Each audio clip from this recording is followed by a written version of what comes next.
ये आज की इस वीडियो साथियों पूरी आधारित है पिछली शिफ्ट पर, यानी कि अभी तक जितनी शिफ्ट हो चुकी है उन सभी शिफ्टों को कवर अप करेगी आज की ये वीडियो। तो साथियों अगर आपका पेपर अभी बाकी है तो मैं कहूंगा हिंदी की ये जो सवाल मैं आपको दे रहा हूं ये देख कर जाइएगा, हूबहू आपके यही सवाल आपको देखने को मिलेंगे। गुड इवनिंग भाई, सभी को गुड इवनिंग। ठीक है ना, जो रीजनिंग के कॉन्सेप्ट बताऊं, जो सिखाऊं, जो चीजें आपको सिखाऊं वो गौर से आपको सीखना होगी, तभी आपका साथियों पेपर शानदार होगा।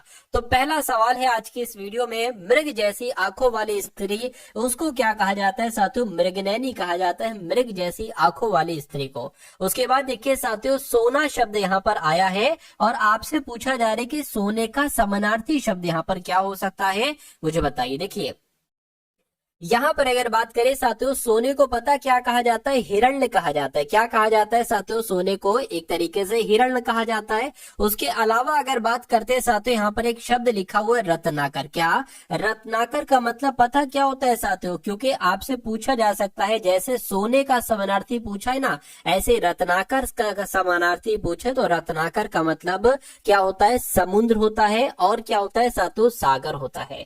ये आप लोग यहाँ पर ध्यान रखेंगे, ठीक है ना। चलिए, कलत्र पता किसे कहा जाता है? कलत्र का समानार्थी शब्द हो जाएगा साथियों पत्नी। पत्नी भी कह सकते हैं और पत्नी को प्राण प्रिया भी कहा जाता है। क्या कहा जाता है साथियों? प्राण प्रिया भी कहते हैं, कलत्र भी कहते हैं और बहू भी एक तरीके से कहीं ना कहीं कहा जाता है। अगले नंबर का सवाल आपकी स्क्रीन पर है। आपसे एक मुहावरा पूछा जा रहा है, अच्छे लेवल का मुहावरा। ये आपकी आगामी शिफ्ट में आपसे पूछा जा सकता है, करके शिगुफा खिलाना इसका मतलब क्या होता है? ये अच्छा सवाल है। विलक्षण घटना घटित होना, यानी कि बहुत अचंभित वाली घटना घटित हो जाना, विलक्षण घटना घटित होना, सिफारिश करवाना, काल्पनिक योजनाएं बनाना या बहुत उपद्रव करना। तो मैं कहूंगा शिगुफा खिलाना यानी कि विलक्षण घटना, ये आपका सही जवाब होगा। जिनका भी आंसर ऑप्शन नंबर ए है तो मैं कहूंगा बिल्कुल करेक्ट है। उसके बाद देखिए साथियों, जो स्वयं उत्पन्न हुआ हो उसके लिए एक शब्द क्या हो सकता है, मुझे बताइए। देखिए अगर आपको साथियों वाकई में एग्जाम को क्रैक करना है तो जो आपको इस वीडियो में पढ़ाया जाए वो आपको अच्छे तरीके से पढ़कर जाना है। अब साथियों मैं आपको यहाँ पर बता देता हूँ, क्योंकि ये एग्जाम में आपके सवाल पूछा जाएगा। अगर आपसे पूछे कि सब देशों में होने वाले के लिए एक शब्द क्या होगा? क्या अगर आपसे पूछा जाए कि सब देशों में, क्या साथियों सब देशों में होने वाले के लिए, सब देशों में होने वाला जो कुछ होता है ना उसके लिए एक शब्द क्या होगा? तो उसको सार्वभौम कहा जाता है। क्या सार्वभौम कहा जाता है? स्वाधीन का मतलब पता क्या होता है? स्वतंत्र रहने वाले को। क्या साथियों आप लोगों को याद रखना है कि स्वतंत्र रहने वाले के लिए एक शब्द क्या होगा? स्वतंत्र रहने वाले के लिए एक शब्द क्या होगा? तो आपको साथियों स्वाधीन बताना है। ये आपको गांठ बांध लेना है जो क्वेश्चंस मैं आपको करवा रहा हूं। और अगर बात करें जो स्वयं उत्पन्न हुआ हो उसके लिए एक शब्द क्या है? उसके लिए स्वयंभू होगा। ये भी आपको साथियों मालूम होना चाहिए। उसके अलावा अगर बात करें स्वावलंबी का मतलब क्या होता है? अपने भरोसे रहने वाला। आपसे अगर एग्जामिनर पूछ ले कि अपने भरोसे रहने वाले के लिए, क्या अपने भरोसे रहने वाले के लिए एक शब्द क्या होगा? अपने भरोसे रहने वाले के लिए एक शब्द क्या होगा? तो आपको स्वावलंबी बताना। ये चार कॉन्सेप्ट बनते हैं बड़े ही टॉप लेवल के। ये सारी चीजें आपको साथियों यहाँ पर आपके स्क्रीन पर देखिए और बताइए सही जवाब क्या होगा। चलिए, यानी कि दिए गए वाक्यांश के लिए एक सार्थक शब्द बताइए, यानी कि कविता रचने वाली स्त्री के लिए एक शब्द क्या होगा बताइए। Good evening. उद्यन राजन, ठीक है, जासवी है, बलियन है, पल्लवी है, शल्लू है, जय, अंजलि, सुशांत, सुरेश, सुरबाली, जयसिंह, निगम, अंजलि, ठीक है ना। तो आप पूनम है, ठीक है, सभी का स्वागत है। चलिए अब इस सवाल को देखिए साथियों और मुझे बताइए राइट आंसर क्या होगा। लेकिन मैं आपसे एक रिक्वेस्ट ये करना चाहता हूं कि जिन्होंने अभी तक वीडियो को लाइक नहीं किया तो वीडियो कम से कम साथियों लाइक कर दीजिए। बिना कहे आप लोग वीडियो को लाइक कर दिया करिए। तो साथियों वीडियो को तुरंत लाइक कर दीजिए और बता दीजिए कविता रचने वाली स्त्री को क्या कहा जाता है? साथियों कवित्री कहा जाता है। और कवित्री कैसे लिखा जाता है? जैसे आपका ऑप्शन नंबर बी में लिखा हुआ है। तो कविता रचने वाली स्त्री को क्या कहा जाएगा? कवित्री कहा जाएगा। लेकिन जो कविता रचते हैं विद्वान एक तरीके से, ठीक है ना, उनको क्या कहा जाएगा ये कमेंट में बताइए। खैर अगला सवाल देखिए, कह रहे कि आदर का आपसे विलोम यहाँ पर पूछा जा रहा है, आदर का विलोम क्या होगा मुझे बताइए। तो आदर का विलोम सादर तो नहीं होगा, निरादर, अपमान, निरादर हो जाएगा। आदर का विलोम क्या हो जाएगा साथियों, निरादर हो जाएगा। राइट आंसर आपका ऑप्शन नंबर बी के साथ जाएगा। साथियों बहुत तेजी के साथ आप इस क्लास को देखिए, ठीक है ना।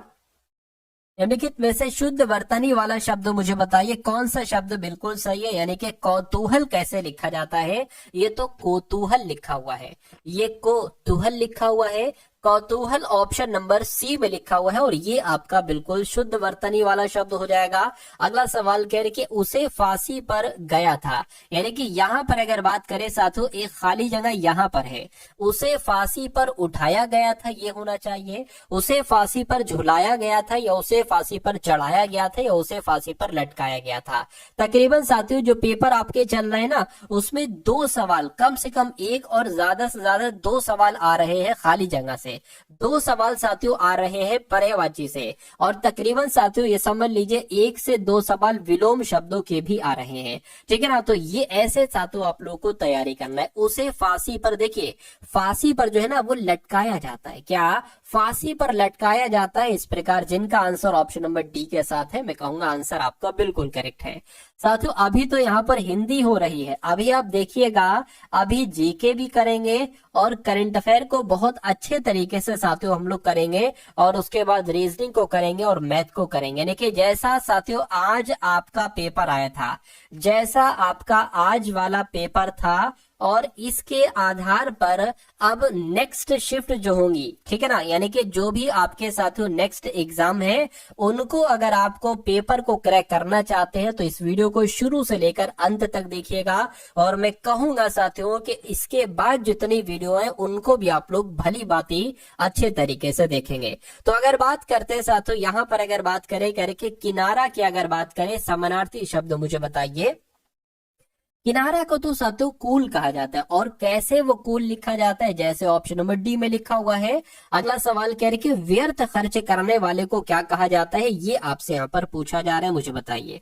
देखिए एक होता है कम खर्च करने वाला, अगर आपसे पूछा जाए क्या कि जो कम खर्च करता है, जैसे कि जॉब से पहले कम खर्च करते हैं लोग, कम खर्च करने वाले को क्या कहा जाता है, कम खर्च करने वाले को क्या कहा जाता है, मितव्ययी कहा जाता है। जॉब से पहले लोग मितव्ययी होते हैं, लेकिन व्यर्थ खर्च करने वाला, अब यहाँ पर जॉब के बाद अपव्ययी नहीं हो जाते हैं लोग, ठीक है ना। तो कुल मिला के अगर बात करते हैं व्यर्थ खर्च, यानी कि जो बेकार में खर्च करे, क्या जो बेकार में खर्च करे उसके लिए एक शब्द अगर आपसे पूछे तो आपको अपव्यय बताने। लेकिन अगर आपसे एग्जामिनर पूछे कि कम खर्च करने वाले के लिए एक शब्द क्या होगा, तो मितव्ययी आपको यहाँ पर बता देना है। अगला सवाल करके मुझे दुर्घटना की आशंका है, मतलब क्या दुर्घटना की क्या आशंका होती है, दुर्घटना की इच्छा है, इच्छा थोड़ी ना होती है दुर्घटना की, अभिलाषा भी नहीं होती, आशा भी नहीं होती। हाँ ये हो जाएगा मुझे दुर्घटना की आशंका है। तो इसलिए आपका अगर है जवाब ऑप्शन नंबर ए तो बिल्कुल करेक्ट हो जाएगा भाई। बहुत बढ़िया, वेरी गुड क्लास। साथियों लगातार मेरी कमेंट की तरफ निगाह बनी हुई है और जिनका भी आंसर जा रहा है ना बहुत अच्छे भाई, शाबाश। अगला सवाल कह रहे कि नीरूजता शब्द का विलोम आपको यहाँ पर बताना। देखिए अब यहाँ पर आप लोग ये ध्यान रखेंगे, एग्जामिनर का दिमाग बहुत तेज है, एग्जामिनर निरूजता का भी विलोम आपसे पूछ सकता है और निर्धारित का भी विलोम आपसे पूछा जा सकता है। अगर निर्धारित का विलोम पूछा जाए ना तो छोटा आ लगा देना बस, और कुछ नहीं करना है। तो क्या हो जाएगा साथियों, अनिर्धारित हो जाएगा। क्या हो जाएगा, निर्धारित का विलोम क्या हो जाएगा, अनिर्धारित हो जाएगा। अगर एग्जामिनर आपसे नीरस का विलोम पूछ ले तो नीरस का विलोम पता क्या बताना है, सरस बताना है, तो नीरस का विलोम सरस बताना है। और अगर निरूजता का विलोम पूछ लिया जाए तो निरूजता का विलोम साथियों रुग्णता बताना है। क्या बताना है साथियों, रुग्णता बताना है। ये आप लोग यहाँ पर ध्यान रखेंगे। अच्छा निर्दोष की अगर बात करें कि निर्दोष का विलोम क्या हो सकता है, तो निर्दोष का विलोम साथियों सदोष हो जाएगा। क्या हो जाएगा, सद है। कह रहे कि हथेली पर सरसों उगाना, इसके लिए एक शब्द क्या होगा मुझे बताइए।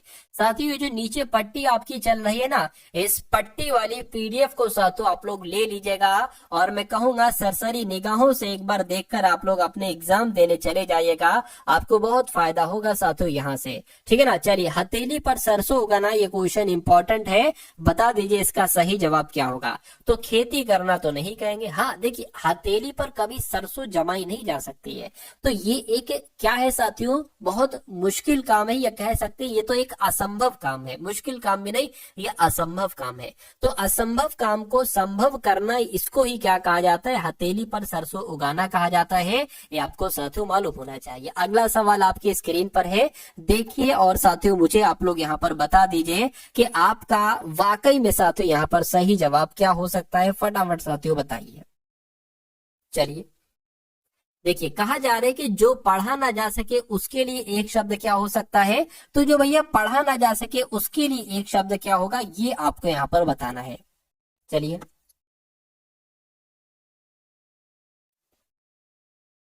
देखिए, अगर यहाँ पर हम लोग बात करते हैं, एक यहाँ पर ऑप्शन है अपठित। अपठित किसे कहा जाता है, जो पढ़ा ना गया हो। ये थोड़ा सा डिफरेंस है इसमें साथियों, जो पढ़ा ना गया हो, जो पढ़ा ना गया हो, जो पढ़ा ना गया हो उसके लिए अगर एग्जामिनर आपसे पूछे तो आपको अपठित बता देना है, अपठित है। ठीक है ना। उसके अलावा अगर बात करते हैं पठित की, अगर बात करें जो पढ़ा जा चुका हो, क्या साथियों, जो अगर आपसे एग्जामिनर पूछे जो पढ़ा जा चुका हो उसके लिए एक शब्द क्या होगा, जो पढ़ा जा चुका हो उसके लिए एक शब्द होगा साथियों पठित। ये भी आपको यहाँ पर मालूम होना चाहिए। ठीक है ना। तो अपठित हो गया, पठित हो गया। उसके अलावा जो पढ़ा ना जा सके उसके लिए क्या होगा, उसको अपठनीय कहा जाएगा। क्या, जो पढ़ा ना जा सके उसको अपठनीय कहा जाएगा, ये भी आपको मालूम होना चाहिए। उसके अलावा अकथनीय की अगर बात करें, जिसका वर्ण ना किया जा सके। अगर एग्जामिनर आपसे पूछ ले कि जिसका वर्ण ना किया जा सके, जिसका वर्ण ना किया जा सके, जिसका वर्ण ना किया जा सके उसको क्या कहा जाएगा, उसको अकथनीय कहा जाएगा। लेकिन जिसका वर्ण किया जा सके उसको क्या कहा जाएगा, उसको कथनीय कहा जाएगा। तो कथनीय भी आप लोग याद रखेंगे, अकथनीय भी आप लोग याद रखेंगे। उसके बाद देखिए अगला सवाल कह रहे कि फूल झड़ना, इसका मुहावरे का मतलब क्या होता है, मुझे बता दीजिए। भाई कहते नहीं है भाई किसी किसी के आपके मुंह से, तो भाई मेरे लिए आज फूल झड़ रहे हैं। फूल झड़ने का मतलब होता है प्रिय वचन बोलना, पतझड़ होना, सुंदर लगना, या हल्की बातें बोलना। तो मैं कहूंगा प्रिय वचन बोलना। अगर कोई बहुत मीठा मीठा बोल रहा है यानी कि कहा जाता है तो आज तो तुम्हारे मुंह से भाई फूल झड़ रहे हैं। अगला सवाल कहने के हिरन का समानार्थी शब्द क्या हो सकता है, मुझे बताइए। तो सबसे पहले तो यहाँ पर हमें मालूम होना चाहिए ऑप्शन नंबर ए में क्या चीज लिखी हुई, गज लिखा हुआ है। तो गज का मतलब साथियों क्या होता है, गज किसे कहा जाता है ये आपको बताना है। गज तो भाई साहब हाथी को कहा जाता है। तो अगर आपसे हाथी का समानार्थी पूछ ले तो हाथी का समानार्थी गज होता है। अच्छा, हाथी को हस्ती भी कहा जाता है, हाथी को गज भी कहा जाता है, हस्ती भी कहा जाता है, और हाथी को गयंद भी कहा जाता है। क्या साथियों, हाथी को गयंद भी कहा जाता है, आपको मालूम होना चाहिए। यहाँ पर दादुर शब्द लिखा हुआ है। दादुर का मतलब पता क्या होता है, मेंढक होता है, यानी कि मेंढक का समानार्थी शब्द दादुर हो जाएगा। मेंढक को साथियों मंडूक भी कहा जाता है। क्या कहा जाता है, मेंढक को मंडूक भी कहा जाता है, और मेंढक को भेक भी कहा जाता है, भेक कहा जाता है। ठीक है ना। उसके अलावा अगर बात करते साथियों हिरन का समानार्थी शब्द क्या हो जाएगा, हिरन का समानार्थी शब्द साथियों आप लोग याद रखेंगे क्या हो जाएगा, मृग हो जाएगा। क्या हो जाएगा साथियों, मृग हो जाएगा। ये आप लोगों को यहाँ पर मालूम होना चाहिए भाई। बहुत बढ़िया, वेरी गुड क्लास। अगला सवाल आपकी स्क्रीन पर, इस सवाल को देखिए और मुझे बताइए राइट आंसर क्या होगा। कह रहे कि युद्ध करने की प्रबल इच्छा, इसके लिए एक शब्द क्या हो सकता है, बताइए। अच्छा, यहाँ पर एक शब्द लिखा हुआ अजात शत्रु, आपके एग्जाम में बहुत पूछा जाता है, जिसका कोई शत्रु पैदा ना हुआ हो। क्या साथियों, जिसका, अगर एग्जामिनर आपसे पूछे पेपर में कि जिसका कोई शत्रु ना उत्पन्न हुआ हो, क्या, जिसका कोई शत्रु, जिसका कोई शत्रु ना पैदा हुआ हो, जिसका कोई शत्रु ना पैदा हुआ हो उसके लिए एक शब्द क्या होगा, तो उसके लिए एक शब्द अजात शत्रु होगा। ये आपको मालूम होना चाहिए। ठीक है ना। उसके अलावा दुर्जय शब्द की अगर बात करते हैं, जिस पर विजय पाना कठिन हो। क्या साथियों, जिस पर विजय पाना कठिन हो। क्या, जिस पर विजय पाना कठिन हो उसके लिए अगर एक शब्द आपसे पूछे, ठीक है ना, विजय पाना कठिन हो उसके लिए अगर आपसे एक शब्द पूछे तो आपको दुर्जय बताना है। ठीक है ना। लेकिन अगर बात करते हैं साथियों युद्ध करने की प्रबल इच्छा के लिए एक शब्द क्या हो जाएगा, तो युयुत्सा हो जाएगा। क्या हो जाएगा साथियों, युयुत्सा हो जाएगा। तो इतनी जानकारी आप लोगों को मालूम होना चाहिए। अगला सवाल कह रहे हैं कि अपेक्षा का विलोम मुझे बता दीजिए। तो अपेक्षा का विलोम क्या होता है साथियों, बताइए। अपेक्षा का विलोम तो उपेक्षा होता है क्या, अपेक्षा का विलोम उपेक्षा हो जाएगा और उपेक्षा का विलोम क्या हो जाएगा, अपेक्षा हो जाएगा। लेकिन अगर आपसे साथियों यहाँ पर सापेक्ष का विलोम पूछ ले तो सापेक्ष का विलोम होता है निरपेक्ष और निरपेक्ष का विलोम क्या होता है, सापेक्ष होता है। तो ये भी जानकारी आपको मालूम होना चाहिए भाई। बहुत बढ़िया, वेरी गुड क्लास। तो यहाँ पर साथियों आप लोगों ने देखे हिंदी के बहुत शानदार सवाल, ठीक है ना। और अब साथियों यहाँ पर हम लोग देखेंगे जीके के प्लस करंट अफेयर के। तो आज की इस वीडियो की अगर बात करते हैं साथियों कैसे आपके सवाल पूछे गए, साथियों क्या आपके सवाल और अब आगामी शिफ्ट में आपके किस टाइप के सवाल पूछे जा सकते हैं, ये सारी चीजें हम लोग देखेंगे। चलिए, बिल्कुल सही बात। तो यहाँ पर अगर बात करें साथियों आपके सामने सवाल है, कह रहे कि एफपीआई में प्रतिभूति और अन्य वित्तीय परिसंपत्तियां शामिल होती हैं, ठीक है, जो विदेशी निवेशकों द्वारा निष्क्रिय रूप से रखी जाती हैं। तो एफपीआई की फुल फॉर्म क्या होगी। अब देखिए सवाल इतना लंबा चौड़ा कर दिया लेकिन क्या पूछा गया, सिर्फ एफपीआई की फुल फॉर्म पूछी गई। तो फॉरेन पोर्टफोलियो इन्वेस्टमेंट होती है और ये कहां पर लिखा हुआ है, ये ऑप्शन नंबर बी में लिखा हुआ है। तो एफपीआई की फुल फॉर्म आप लोगों को मालूम होना चाहिए। उसके बाद देखिए कह रहे कि निम्नलिखित में से कौन फारसी, अरबी और तुर्की के साथ संस्कृत, हिंदी और राजस्थानी के विद्वान थे। तो भैया ये कौन थे, ये अब्दुल रहीम खान खाना थे, जिनको फारसी, अरबी, तुर्की, संस्कृत, हिंदी, राजस्थानी ये सब कुछ आती थी। इनका नाम अब्दुल रहीम खान खाना था, ये आपको याद रखना है। अगला सवाल देखिए, कहा जा रहा है साथियों कि Chevalier of the Ordre des Arts et des Lettres, ठीक है ना, सम्मान से सम्मानित होने वाले पहले भारतीय अभिनेता कौन थे। तो ये सबसे पहले किसे दिया गया था, ये शिवाजी गणेशन को दिया गया था। ये क्वेश्चन साथियों इंपॉर्टेंट है, आप लोग याद रखेंगे। अगला सवाल देखिए, कहा जा रहा है कि बाल गंगाधर तिलक के द्वारा संपादित कौन सा समाचार पत्र ब्रिटिश शासन के सबसे कटु आलोचकों में से एक था। तो किसकी बात चल रही है साथियों, जो केसरी समाचार पत्र था ना साथियों, जो केसरी समाचार पत्र था ये बाल गंगाधर तिलक के द्वारा संपादित किया गया था और ये एक ऐसा था जो ब्रिटिश शासन के सबसे कटु आलोचकों में से एक था, ठीक है ना। अगला सवाल देखिए आपके स्क्रीन पर है, देखिए और बताइए सही जवाब क्या होगा। कहा जा रहा है कि भारतीय संविधान के निम्न में से किस अनुच्छेद के अंतर्गत किसी राज्य के राज्यपाल को राष्ट्रपति द्वारा अपने हस्ताक्षर और मुहर सहित अधिपत्र द्वारा नियुक्त किया जा सकता है।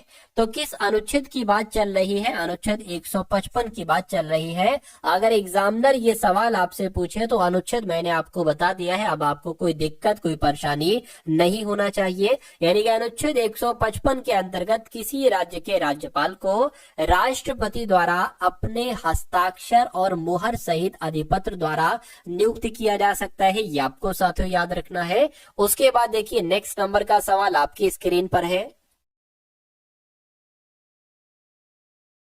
यानी कि किसी जीवन के आधार युग्म अनुक्रम में परिवर्तन की प्रक्रिया क्या कहलाई जाती है। तो इसको क्या कहा जाता है, इसको उत्परिवर्तन कहा जाता है। एग्जाम में ये सवाल आपसे पूछा जा सकता है। तो किसी जीवन के आधार पर युग्म अनुक्रम में परिवर्तन की प्रक्रिया को उत्परिवर्तन कहा जाता है। अगला सवाल कह रहे कि निम्नलिखित में से क्या खाद्य और जल प्रदूषण का कारण नहीं है। तो खाद्य और जल प्रदूषण के कारण क्या क्या है, खाद्य पदार्थों का अनुचित भंडारण है अगर, तो ये खाद्य और एक तरीके से साथियों खाद्य के मामले में प्रदूषण का ही काम करेगा। कारखानों से निकला धुआं, ठीक है ना, रासायनिक अपवाह ये भी दिक्कत करेगा। आवारा जानवरों द्वारा काटना, अगर आवारा जानवर काट रहे हैं तो ये खाद्य और जल प्रदूषण का कारण थोड़ी ना है साथियों, तो नहीं है। तो मैं कहूंगा यही आपका बिल्कुल सही जवाब हो जाएगा। उसके बाद देखिए अगला सवाल आपकी स्क्रीन पर है। चलिए साथियों इतने लोग देख रहे हैं लेकिन अभी लाइक थोड़े कम है, तो लाइक की संख्या को बढ़ाया जाए। आपसे रिक्वेस्ट है कि वीडियो को आप लोग लाइक कर दिए। कह रहे कि रानी की वाव या क्वींस स्टेपवेल नदी के तट पर, यानी कि कौन सी नदी के तट पर स्थित यूनेस्को विश्व धरोहर स्थल है, ये आपको बताना है। यानी कि रानी की वाव जो है, जिसको क्वीनस स्टेपवेल कहा जाता है, ये किस नदी के तट पर स्थित है? तो ये तो सरस्वती नदी के तट पर स्थित है। किस नदी के तट पर? सरस्वती नदी के तट पर स्थित है, और ये साथियों विश्व धरोहर स्थल है एक, रानी की वाव। उसके बाद देखिए, कहा जा रहा है कि चंदेल राजवंश के किस राजा ने कंदरिया महादेव का निर्माण करवाया था? तो आप लोग याद रखेंगे यशोवर्मन का नाम। यशोवर्मन साथियों, इन्होंने कंदरिया महादेव का निर्माण करवाया था। ये चंदेल राजवंश के राजा थे। चलिए, ठीक है ना। खैर, अगले नंबर का सवाल आपकी स्क्रीन पर कहा जा रहा है कि दिल्ली सल्तनत के दौरान निम्नलिखित में से किस प्रकार का कर एकत्रित किया जाता था? तो जब दिल्ली सल्तनत का काल था, उस समय कौन सा कर लिया जाता था? तो उस समय साथियों खराज कर लिया जाता था। कौन सा साथियों? खराज कर लिया जाता था। ये आपको यहाँ पर मालूम होना चाहिए। ये खराज कर आखिर क्या था? तो साथियों, ये हिंदू किसानों पर एक तरीके से जो हिंदू किसानों की भूमि हुआ करती थी ना, तो ये उस भूमि पर साथियों लिया जाता था। उस भूमि का तकरीबन 1/4 हिस्सा साथियों कर के रूप में लिया जाता था। अगला सवाल कहा जा रहा है आपसे कि भारत में संविधान सभा के चुनाव हुए थे। तो साथियों कब हुए थे, ये आपसे यहाँ पर पूछा जा रहा है। तो जुलाई 1946 में हुए थे। यानी कि संविधान सभा के चुनाव कब हुए थे? तो जुलाई 1946 में हुए थे। ये बात आपको यहाँ पर मालूम होना चाहिए भाई। बहुत बढ़िया, वेरी गुड क्लास। अगला सवाल आपकी स्क्रीन पर है, देखिए और बताइए राइट आंसर। कह रहे कि अब देखिए, यहां से आपको बिल्कुल चौकन्ना हो जाना है। क्यों? क्योंकि अब साथियों करंट अफेयर के एकदम टॉप लेवल के क्वेश्चंस यहां पर हम लोग देखने वाले हैं। और इन करंट अफेयर के क्वेश्चंस होंगे, जैसे कि मान लीजिए उत्तर प्रदेश का यहाँ पर जिक्र आ गया, तो जो टॉप लेवल के उत्तर प्रदेश के करंट अफेयर के क्वेश्चंस बनेंगे ना, वो मैं यहाँ पर साथियों लिखता जाऊंगा। आप लोग स्क्रीनशॉट ले लेना और उसको एक बार फिर से पढ़ लेना, या अगर साथियों पढ़ पाना अच्छी बात है, वरना यहीं पर आप लोग रिवीजन कर लेना। अब देखिए, कहा जा रहा है कि उत्तर प्रदेश के प्रमुख गृह सचिव नियुक्त किए गए हैं। तो अभी हाल फिलहाल में साथियों संजय प्रसाद कौन बने हैं? ये उत्तर प्रदेश राज्य के प्रमुख गृह सचिव बने हैं। ये आपके एग्जाम में साथियों पूछा जा सकता है। ये आप लोग को साथियों यहाँ पर याद रखना है। चलिए, कोई दिक्कत नहीं है। अच्छा, यहाँ पर अगर बात करते हैं अभी कौन नियुक्त हुआ, आंध्र प्रदेश के नए मुख्य सचिव भी बने हैं। तो अगर आपसे ये पूछ ले, क्या साथियों पूछ ले, आंध्र प्रदेश के जो मुख्य सचिव बने हैं, जो नए मुख्य सचिव बने हैं, इनका नाम क्या है? तो इनका नाम क्या है साथियों? इनका नाम विजयानंद है। क्या साथियों इनका नाम है? इनका नाम है विजयानंद है। ये भी आप लोगों को याद रखना है, ठीक है, कोई दिक्कत नहीं है। उसके अलावा अगर यहाँ पर हम लोग बात करते हैं साथियों, ये आपको मालूम होना चाहिए कि डीबीएस इंडिया बैंक आपने सुना होगा। क्या साथियों? डीबीएस बैंक इंडिया आपने सुना होगा।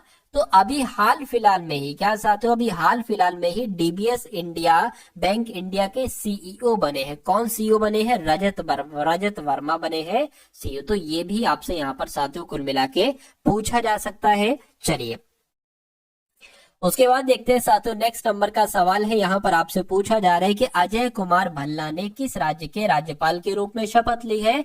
तो ये भी साथियों एकदम ट्रेंडिंग वाला क्वेश्चन है। यहाँ पर मणिपुर आप लोग याद रखेंगे, यानी कि मणिपुर राज्य के राज्यपाल कौन बने हैं? तो मणिपुर राज्य के राज्यपाल अजय कुमार भल्ला बने हैं। कौन बने हैं साथियों? अजय कुमार भल्ला बने हैं। ये आपको यहाँ पर मालूम होना चाहिए। अच्छा, यहाँ पर मणिपुर का जिक्र है, तो अगर आपसे एग्जामिनर ये पूछ ले कि जो मणिपुर का हाई कोर्ट है, क्या साथियों मणिपुर का हाई कोर्ट है, इसके मुख्य न्यायाधीश अभी हाल फिलहाल में नियुक्त किए गए हैं। क्या जो मणिपुर का हाई कोर्ट है, इसके मुख्य न्यायाधीश अभी हाल फिलहाल में नियुक्त किए गए हैं, उनका नाम क्या है? उनका नाम साथियों कृष्ण कुमार है। क्या साथियों उनका नाम क्या है? उनका नाम कृष्ण कुमार है। ये आपको साथियों मालूम होना चाहिए। उसके अलावा अगर बात करें, निगोल चक्कौवा उत्सव मनाया जाता है मणिपुर में। क्या साथियों, आप लोग ध्यान रखेंगे, निगोल अगर आपसे एग्जाम में पूछा जाए क्या कि निगोल चक्कौवा, देखिए थोड़ा सा आपको धैर्य करना पड़ेगा, तभी ये क्लास की चीजें आपके सामने साथियों स्टोर हो पाएंगे। तो निगोल चक्कोवा उत्सव अगर आपसे पूछा जाए कहाँ पर मनाया जाता है, तो ये साथियों मणिपुर में मनाया जाता है। कहाँ पर मनाया जाता है साथियों? मणिपुर में मनाया जाता है। ये आपको यहाँ पर याद रखना है, ठीक है ना। ये जानकारी आपको साथियों यहाँ पर याद रखनी है। उसके अलावा अगर बात करें मणिपुर हाई कोर्ट के मुख्य न्यायाधीश में, ठीक है ना, मुख्य न्यायाधीश के बारे में मैंने आपको बता दिया है। चलिए खैर अगले नंबर का सवाल देखिए, आपकी स्क्रीन पर आपसे कहा जा रहा है कि किस राज्य के वन विभाग ने महाभारत पर आधारित एक उद्यान विकसित किया है? तो मैं कहूंगा उत्तराखंड आपका सही जवाब हो जाएगा, यानी कि उत्तराखंड राज्य के वन विभाग ने महाभारत पर आधारित एक उद्यान विकसित किया है। ये आपको साथियों यहाँ पर मालूम होना चाहिए। उसके अलावा अच्छा उत्तराखंड की अगर हम बात करते हैं तो उत्तराखंड के अभी हाल फिलहाल में डीजीपी नियुक्त किए गए हैं। तो उत्तराखंड के डीजीपी पता कौन नियुक्त किए गए साथियों? इनका नाम क्या है? दीपम सेठ इनका नाम है। तो दीपम सेठ कौन बने हैं? ये उत्तराखंड के डीजीपी बने हैं, ये आपको मालूम होना चाहिए। अच्छा उत्तराखंड में एक तरीके से अगर बात करें लोक पर्व मनाया जाता है, इगास बगवाल इसका नाम है। क्या आप लोग ध्यान रखेंगे साथियों? इगास क्या साथियों? इगास बगवाल। इगास बगवाल जो लोक पर्व है ना, ये कहां पर मनाया जाता है? तो ये साथियों उत्तराखंड में मनाया जाता है, ये भी आपको मालूम होना चाहिए। उसके अलावा साथियों भारत की पहली जो हेली एम्बुलेंस सेवा है, इसका नाम क्या है? संजीवनी इसका नाम है। क्या नाम है इसका? नाम साथियों संजीवनी है, मैं आपको बता देता हूँ, ठीक है ना। और ये ऋषिकेश में साथियों लॉन्च की गई है, ये भी आपको यहाँ पर मालूम होना चाहिए भाई। बहुत बढ़िया, वेरी गुड क्लास। चलिए उसके बाद देख लेते हैं साथियों अगले नंबर का सवाल आपकी स्क्रीन पर है। इस सवाल को देखिए और मुझे आप लोग फटाफट बता दीजिए कि आपका सही जवाब क्या हो सकता है। कहा जा रहा है कि किसे उत्तर प्रदेश अधीनस्थ, ये साथियों क्या लिखा हुआ है? उत्तर प्रदेश अधीनस्थ सेवा चयन आयोग यानी कि यूपी ट्रिपल एससी का अध्यक्ष नियुक्त किया गया है। तो अभी हाल फिलहाल में यूपी ट्रिपल एससी के अध्यक्ष नियुक्त किए गए हैं। इनका नाम है डॉक्टर सत्यनारायण साबत और ये यूपी ट्रिपल एससी के अध्यक्ष नियुक्त किए गए हैं, ये आपको साथियों मालूम होना चाहिए, ठीक है ना। चलिए कोई दिक्कत नहीं है। अच्छा अभी मैंने आपको साथियों क्या बताया था? मैंने आपको बताया था मणिपुर के राज्यपाल कौन बने हैं। क्या मैंने आपको बताया था कि मणिपुर के राज्यपाल कौन बने हैं? तो साथियों अजय कुमार भल्ला बने हैं। अजय कुमार भल्ला जो है ना मणिपुर के राज्यपाल बने हैं, आपको मालूम होना चाहिए। मैंने आपको बताया था उत्तर प्रदेश के प्रमुख गृह सचिव कौन बने हैं? तो संजय प्रसाद बने हैं, ये आपको साथियों मालूम होना चाहिए, ठीक है ना। चलिए उसके अलावा अगर बात करें, एक बात और आप लोग ध्यान रखेंगे साथियों, अगर हम बात करें वित्त मंत्रालय में, क्या साथियों अगर आपसे एग्जाम में ये पूछा जाए कि वित्त मंत्रालय में राजस्व सचिव कौन बने हैं? क्या वित्त मंत्रालय में राजस्व सचिव जो अभी हाल फिलहाल में ही बने हैं, इनका नाम क्या है? तो अरुणिश चावला इनका नाम है। इनका नाम क्या है साथियों? इनका नाम है अरुणिश चावला और अरुणिश चावला ही साथियों वित्त मंत्रालय में राजस्व सचिव नियुक्ति किए गए हैं। उसके बाद देख लीजिए अगले नंबर का सवाल है, कहने के एसोचैम के महासचिव कौन बने हैं, मुझे बताइए। चलिए तो आप लोगों को मालूम होना चाहिए इनका नाम मनीष सिंघल है। क्या इनका नाम है? मनीष सिंघल इनका नाम है और ये एसोचैम के महासचिव नियुक्त किए गए हैं, कोई दिक्कत नहीं है। उसके अलावा अगर साथियों यहाँ पर कुछ चीजें मैं आपको बता देता हूँ, जैसे कि अंतर्राष्ट्रीय मधुमेह महासंघ के एक तरीके से इनके रूप में किसको नियुक्त किया गया है, यानी कि जो अंतर्राष्ट्रीय मधुमेह महासंघ है ना, इसका मानद फेलो किसे चुना गया है? तो डॉक्टर मोहन को चुना गया है। क्या डॉक्टर मोहन को चुना गया है, ये आप लोग याद रखेंगे, ठीक है ना। उसके अलावा अगर बात करें एसोचैम के बारे में मैंने आपको बता दिया, मनीष सिंघल का नाम आप लोग यहाँ पर याद रखेंगे। अगला सवाल आपके स्क्रीन पर है, कह रहे कि किसने राजस्थान के कोटा में सुपोषित माँ अभियान के तीसरे चरण का शुभारंभ किया है? तो ये काम साथियों किसने किया है? ये काम अपने ओम बिड़ला जी ने किया है। राइट आंसर आपका ऑप्शन नंबर सी हो जाएगा। अगला सवाल कह रहे कि तेंजिंग यांकी किस राज्य की पहली महिला आईपीएस अधिकारी बनी है?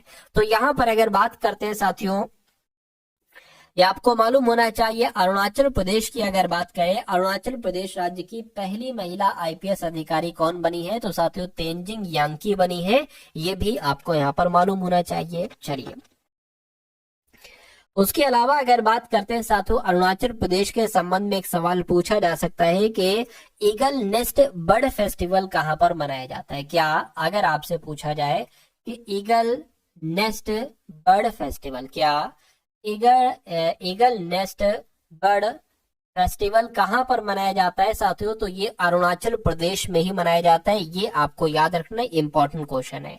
उसके अलावा अगर आपसे पूछे अरुणाचल प्रदेश के मुख्य निर्वाचन अधिकारी कौन बने हैं, क्या अरुणाचल प्रदेश के अगर आपसे पूछे मुख्य निर्वाचन अधिकारी, तो बहुत इंपॉर्टेंट है, निर्वाचन अधिकारी कौन बने हैं, तो नाम आपको ध्यान रखना है पवन कुमार का। क्या साथियों, पवन कुमार ही अरुणाचल प्रदेश के मुख्य निर्वाचन अधिकारी बने हैं। इतनी जानकारी आपको याद रखना है। उसके बाद देखिए, आरिफ मोहम्मद खान ने किस राज्य के 42वें राज्यपाल के रूप में शपथ ली है, तो मैं कहूंगा बिहार आपका सही जवाब हो जाएगा। यानी कि आरिफ मोहम्मद खान ये 42वें राज्यपाल बने हैं। कहाँ के बने हैं साथियों, बिहार के बने हैं। ये आप लोगों को मालूम होना चाहिए। उसके बाद देखिए अगला सवाल, कह रहे कि ये तो इधर को हो गया, क्या कहा जा रहा है, कहा जा रहा है कि ब्लिंकिट ने किस शहर में 10 मिनट, ठीक है ना, 10 मिनट में एम्बुलेंस सेवा शुरू की है। तो किसकी बात चल रही है, क्या आपका राइट आंसर होगा गुरुग्राम आपका सही जवाब हो जाएगा। यानी कि ब्लिंक वाल को, और आप लोग मुझे बता दीजिए कि आपका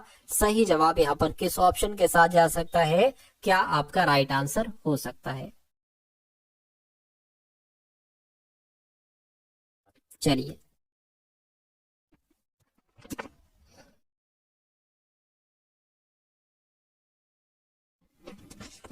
तो क्या कहा जा रहा है साथियों, यहाँ पर थोड़ा सा अगर आप ध्यान लगाएंगे तो मेरे हिसाब से आंसर आप लोगों को बताना है। क्या कहा जा रहा है, जो जो कहा जाए ना साथियों वो आप करते जाइए, बाकी मुझ पर छोड़ दीजिए। कहेंगे धीरज संतोष का इकलौता पुत्र है। तो साथियों मान लेते हैं संतोष की अगर बात करें, यानी कि संतोष का इकलौता पुत्र कौन है, धीरज है। तो धीरज यहाँ पर आ जाएंगे, नीचे हो जाएंगे। चलिए, उसके बाद कहा जा रहा है कि और संतोष मेरी माँ की इकलौती पुत्री है। यानी कि संतोष जो है ना, ये अच्छे लेडीज है, संतोष जो है ना ये यानी कि एक यहाँ पर एक व्यक्ति है जो क्या बात कहता है, कहता है संतोष मेरी माँ की, क्या संतोष मेरी माँ की पुत्री है, संतोष मेरी माँ की इकलौती पुत्री है। तो साथियों कह रहे कि मेरी माँ यानी कि ये धीरज के साथ क्या संबंध है।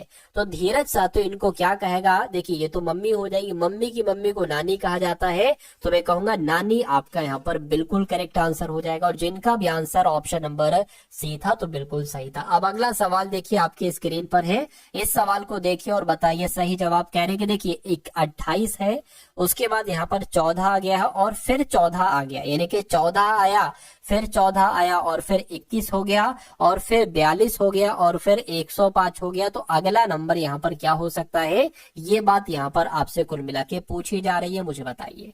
तो देखिए इतना तो बता सकते हैं कि भैया यहाँ पर 28 से 14 हुआ है, तो यहाँ पर 14 घटाया गया है और यहाँ पर 0 घटाया गया है, यहाँ पर साथियों 7 बढ़ाया गया है। तो ये तो कुछ लॉजिक नहीं लग रहा है भाई, ये तो लॉजिक यहाँ पर नहीं लग रहा है। अगर ऐसा करें 14 से 14 हुआ है तो साथियों यहाँ पर 1 की गुणा की गई है, 14 से अगर 21 हुआ है तो मैं इतना कह सकता हूँ यहाँ पर अगर यानी कि 14 की गुणा 1.5 से करोगे तो 21 आ जाएगा।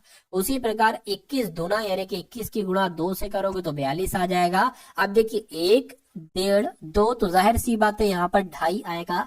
लेकिन ये यहाँ पर 28 से 14 कैसे हुआ, तो ऐसा तो नहीं आधे से गुणा कर दे, यानी कि अगर 28 की 0.5 से गुणा करोगे तो 14 ही आएगा। तो कुल मिला के 105 की गुणा 2.5 से करना है, यानी कि 105 गुणा 25 से कर लीजिए, पॉइंट लगा दीजिएगा बाद में।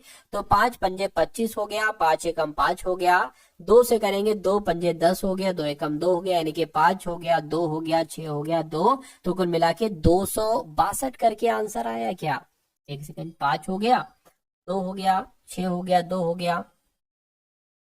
लेकिन यहाँ पर तो सातों ऐसा नहीं लग रहा है, तो कुछ दिक्कत है क्या, देखिए जरा देख कर बताइए क्या दिक्कत यहाँ पर आपको लग रही है, फटाफट मुझे बताइए। देखिए 1 से 1.5 से, ठीक है ना, फिर 21 की गुणा 2 से कराई, 42 की गुणा साथियों 2.5 से कराई। अच्छा अच्छा अच्छा अच्छा, सॉरी सॉरी सॉरी सॉरी, देखिए भाई अरे भाई 21 के गुणा इससे कराओगे तो ये आएगा, 42 के गुणा 2.5 से कराओगे तो 105 आ जाएगा। 105 की गुणा साथियों किससे कराना है, तो मैं कहूंगा 3 से कराना है। तो 105 तिया कितने होते हैं, 315 होते हैं। तो 315 कहां पर है, तो ऑप्शन नंबर सी वाले में है। अगला सवाल आपकी स्क्रीन पर है, इस सवाल को देखिए और मुझे बताइए कि आपका राइट आंसर यहाँ पर क्या हो सकता है, फटाफट बता दीजिए। चलिए तो मैं यहाँ पर देख लूं, जरा कमेंट देख लूं किसके किसके कमेंट। अमित है, ठीक है, प्रकाश है, मोहम्मद तबरेज है, रामजी कुमार है, उसके अलावा प्राची, सोनू, वलियन, ठीक है, आरडी वलियन, निगम, सोनू, अंशु, विनय, पवन, संजोति, दीपक, विजेंद्र, पल्लवी, प्राची, प्रीति, विनय, ठीक है, कॉमेडी किंगडम, चिप्पा, चलिए कुंवर, तो सभी का यहाँ पर हर्ष है, अंशु है, सुशांत है, सोनू, प्राची, सभी है। चलिए कोई दिक्कत नहीं है, अब आंसर इसका आप लोग बताते जाइए। यानी कि कहा गया है कि 78 से जैसे 87 बन जाता है, उसी प्रकार जैसे कि 65 से यहाँ पर साथियों 56 बन जाता है, तो उसी प्रकार आपको बताने 43 से यहाँ पर क्या नंबर बन जाएगा, इतनी सी बात आपसे पूछी जा रही है। तो अगर मैं साथियों कहूं कि भैया 78 से 87 बन गया है, यानी कि 7 8 लिखा है, तो यहाँ पर 8 7 कर दिया है।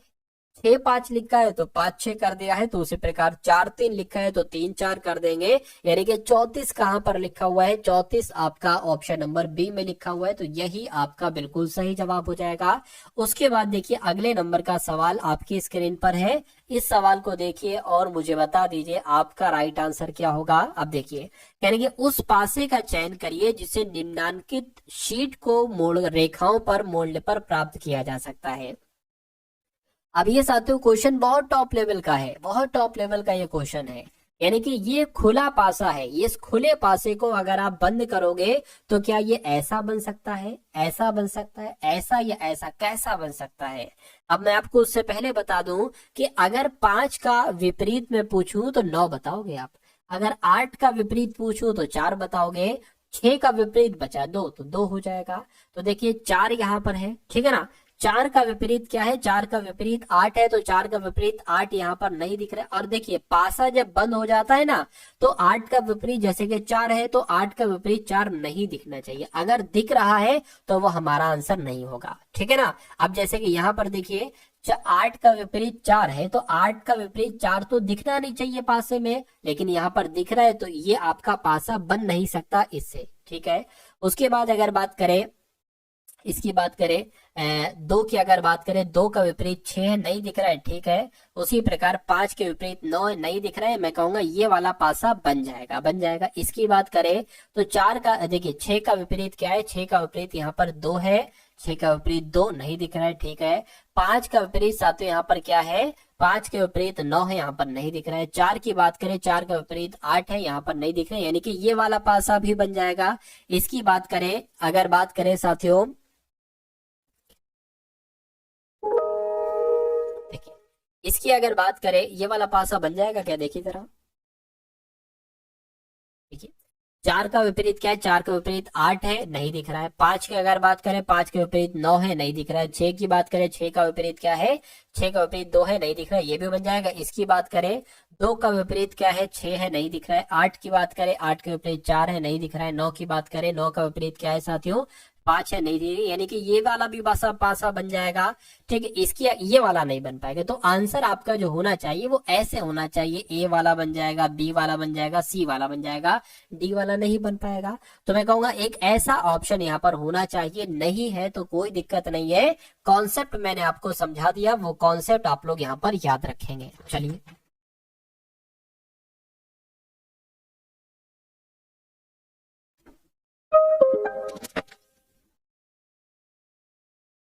अब अगले नंबर का साथियों यहाँ पर सवाल आप लोग देख लीजिए और इस सवाल को देखकर मुझे आप लोग बता दीजिए कि सही जवाब क्या हो सकता है।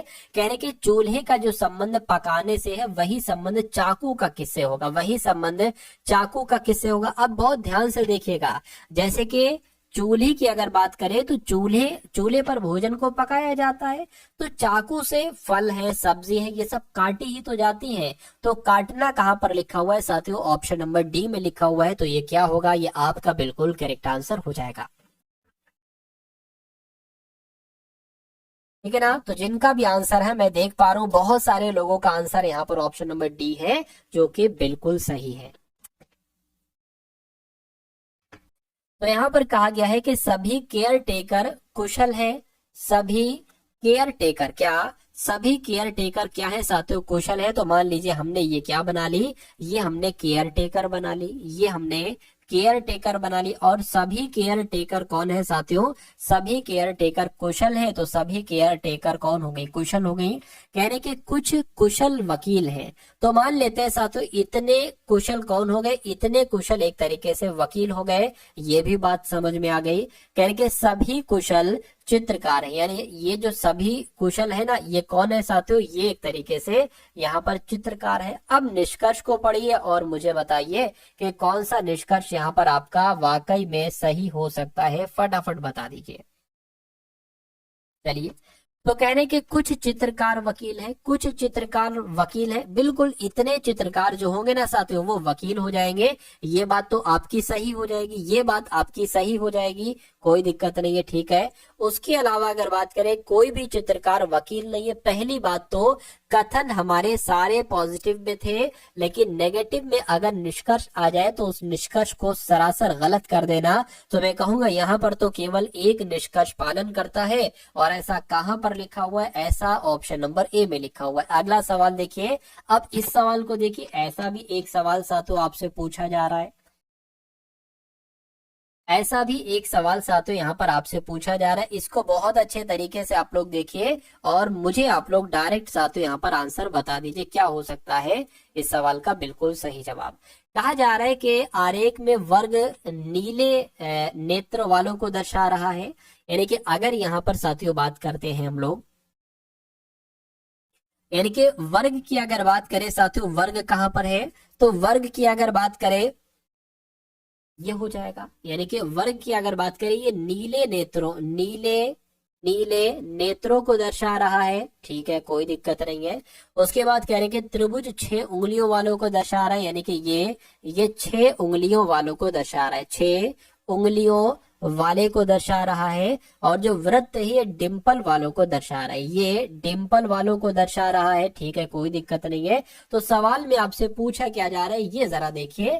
कह रहे कि जिन लोगों की 6 उंगलियां हैं, भैया 6 उंगलियां तो ये ट्रायंगल वालों की है, जिनकी 6 उंगलियां हैं, इनकी 6 उंगलियां हैं, देखिए इनकी 6 उंगलियां हैं, और नीले नेत्र हैं, ठीक है। नीले नेत्र किसके हैं, इनके हो गए, इनके हो गए नीले नेत्र, लेकिन डिंपल नहीं है। यानी कि इसमें से आंसर आपका नहीं होना चाहिए, आंसर ये आपका हो जाएगा क्या, यानी कि 28 आपका आंसर हो जाएगा। लेकिन अभी और भी शायद कुछ है। तो कुल मिला के इसका जवाब मैंने आपको बता दिया है कि जिन लोगों की 6 उंगलियां हैं और नीले नेत्र है पर डिंपल नहीं है, तो वो 28 लोग हैं। और कहने के अच्छा की संख्या ए है, तो बिल्कुल इसकी संख्या ए है। और कह रहे कि यदि 6 उंगलियों वाले लोग, 6 उंगलियों वाले लोग यानी कि ये जिनके डिंपल है, यानी कि साथियों ये इनके डिंपल है, इनके डिंपल है, ठीक है ना, पर नीले नेत्र वाले नहीं है, क्या नीले नेत्र वाले नहीं है, ये कुल मिला के कहा जाए। लेकिन ये नहीं होना चाहिए, तो मैं कहूंगा ये संख्या तो फिर 15 हो जाएगी भाई साहब, क्या 15 आपकी हो जाएगी।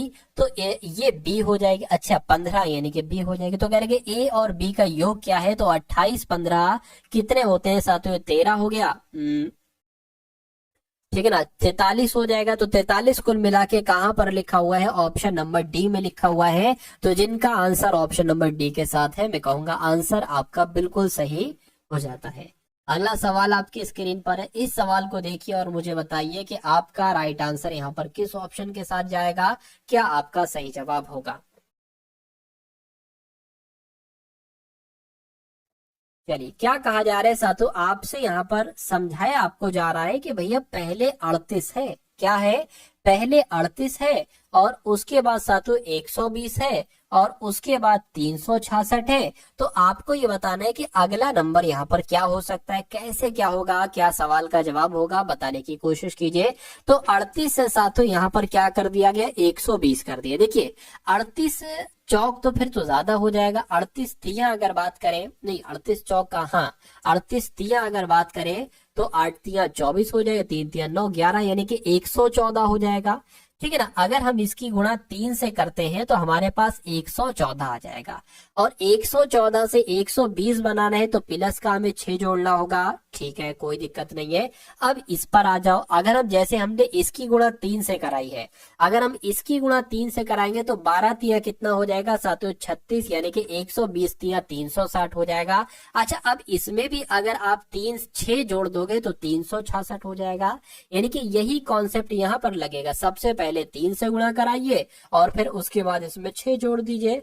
तो 366 की गुणा सबसे पहले 6 से कराना है, उसके बाद 6 जोड़ देना है, 6 तिया 18, 21 हो जाएगा। ठीक है ना। ये तो कुछ ज्यादा लग रहा है भाई, या तो मुझसे कुछ दिक्कत हुई है, एक सेकेंड। अच्छा सॉरी सॉरी, मैंने 6 से गुणा करा दे, 3 से गुणा कराना। देखिए सब में 3 से गुणा है, तो गुणा आपको 3 से कराना है। किससे कराना है साथियों, आपको गुणा किससे कराना है, आपको गुणा 3 से कराना है। 3 छंग 18 हो गया, 3 छंग 18 हो गया, और एक आपका 19 हो गया, 3 तिया 9, और आपका एक 10 हो गया।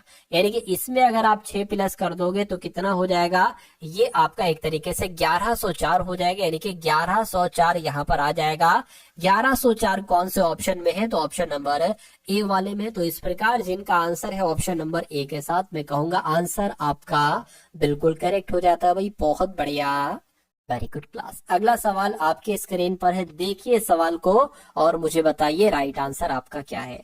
चलिए देखिए, इसके बाद आपके एकदम टॉप लेवल के क्वेश्चंस आएंगे, यानी कि वो क्वेश्चंस आएंगे जो क्वेश्चंस आपको साथियों देखना चाहिए, जो क्वेश्चंस आपके एग्जाम में ट्रेंड करने वाले हैं। तो इस सवाल की अगर हम सबसे पहले बात करें तो कैसे इस सवाल को आप लोग करेंगे, यानी कि आपको 4 ऑप्शन दिए गए हैं। कितने ऑप्शन आपको दिए गए हैं, यहाँ पर आपको 4 ऑप्शन दिए गए हैं। इसमें से सबसे भिन्न कौन सा है, इसमें से सबसे अलग कौन सा है। तो सबसे पहले तो सारे तो आप लोग स्वर वॉवेल वाला कॉन्सेप्ट देख लिया करिए, कि कहीं ऐसा तो नहीं कि सब में स्वर वॉवेल हो। तो यहाँ पर अगर बात करें GHE, यानी कि यहाँ पर कितने स्वर है, यहाँ पर एक स्वर है।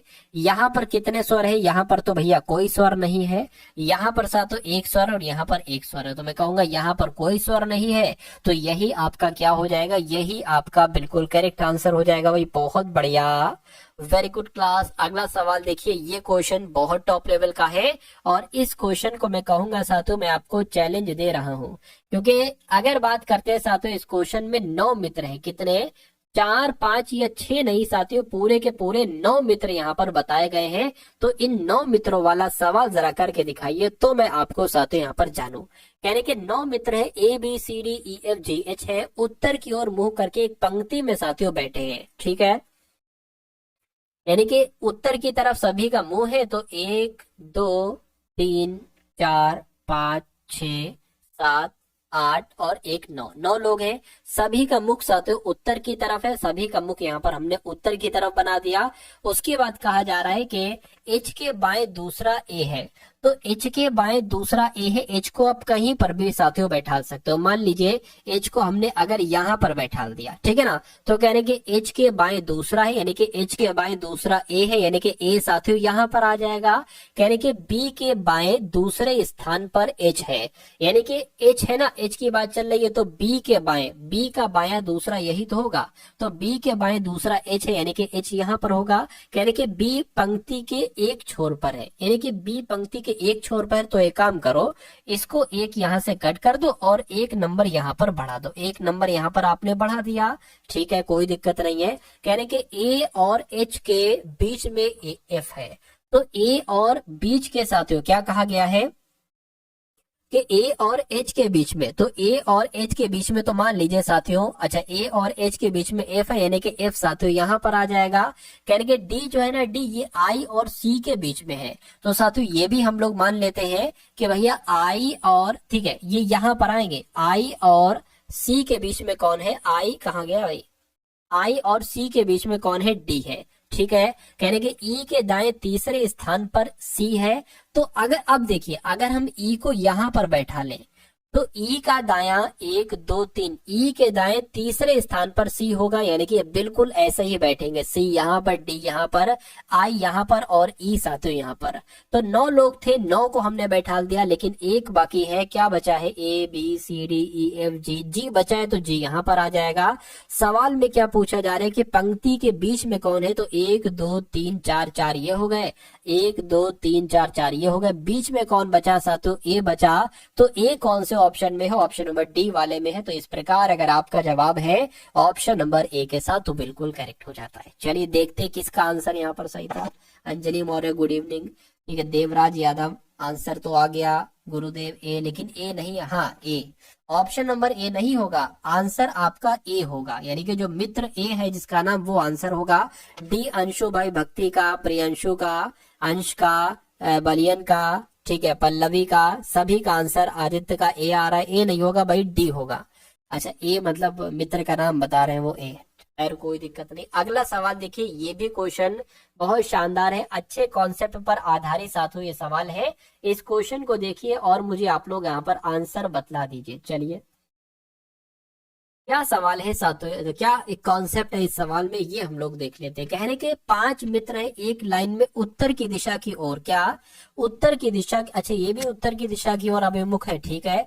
5 मित्र हैं, लाइन में दोनों छोरों पर वकील और जज खड़े, तो कोई दिक्कत नहीं है। मान लीजिए साथियों ये हो गए 5 मित्र हैं, तो 1 2 3 4 और 1 5। अब अच्छा उसके कहने के लाइन में दोनों छोरों पर वकील और जज खड़े, तो पता यहां पर आपको साथियों 2 ऐसे करके बनाना होंगे, क्या तो आपको बनाना होंगी। 2 क्यों बनाना होंगी ये भी मैं आपको बता रहा हूं। मान लीजिए अगर एक करते करते गलत हो जाए तो दूसरे का सहारा ले लो। यहाँ पर कहा गया है दोनों छोरों पर वकील जज खड़े, तो वकील मान लीजिए इस छोर पर खड़े हुए वकील साहब और जज साहब इस छोर पर खड़े हुए, लेकिन जरूरी थोड़ी ना जज यहाँ पर भी आ सकते हैं। तो साथियों जज हमने दूसरा बना लिया, जज यहाँ पर भी हो सकते हैं और क्या पता वकील यहाँ पर हो, क्या पता वकील यहाँ पर हो। उसके बाद कहने की वैज्ञानिक जो है ना ये ठीक शिक्षक के दाईं ओर पड़ोस में खड़ा है, ठीक है, कोई दिक्कत नहीं है। कहने के फार्मासिस्ट जज के बाईं ओर खड़ा है।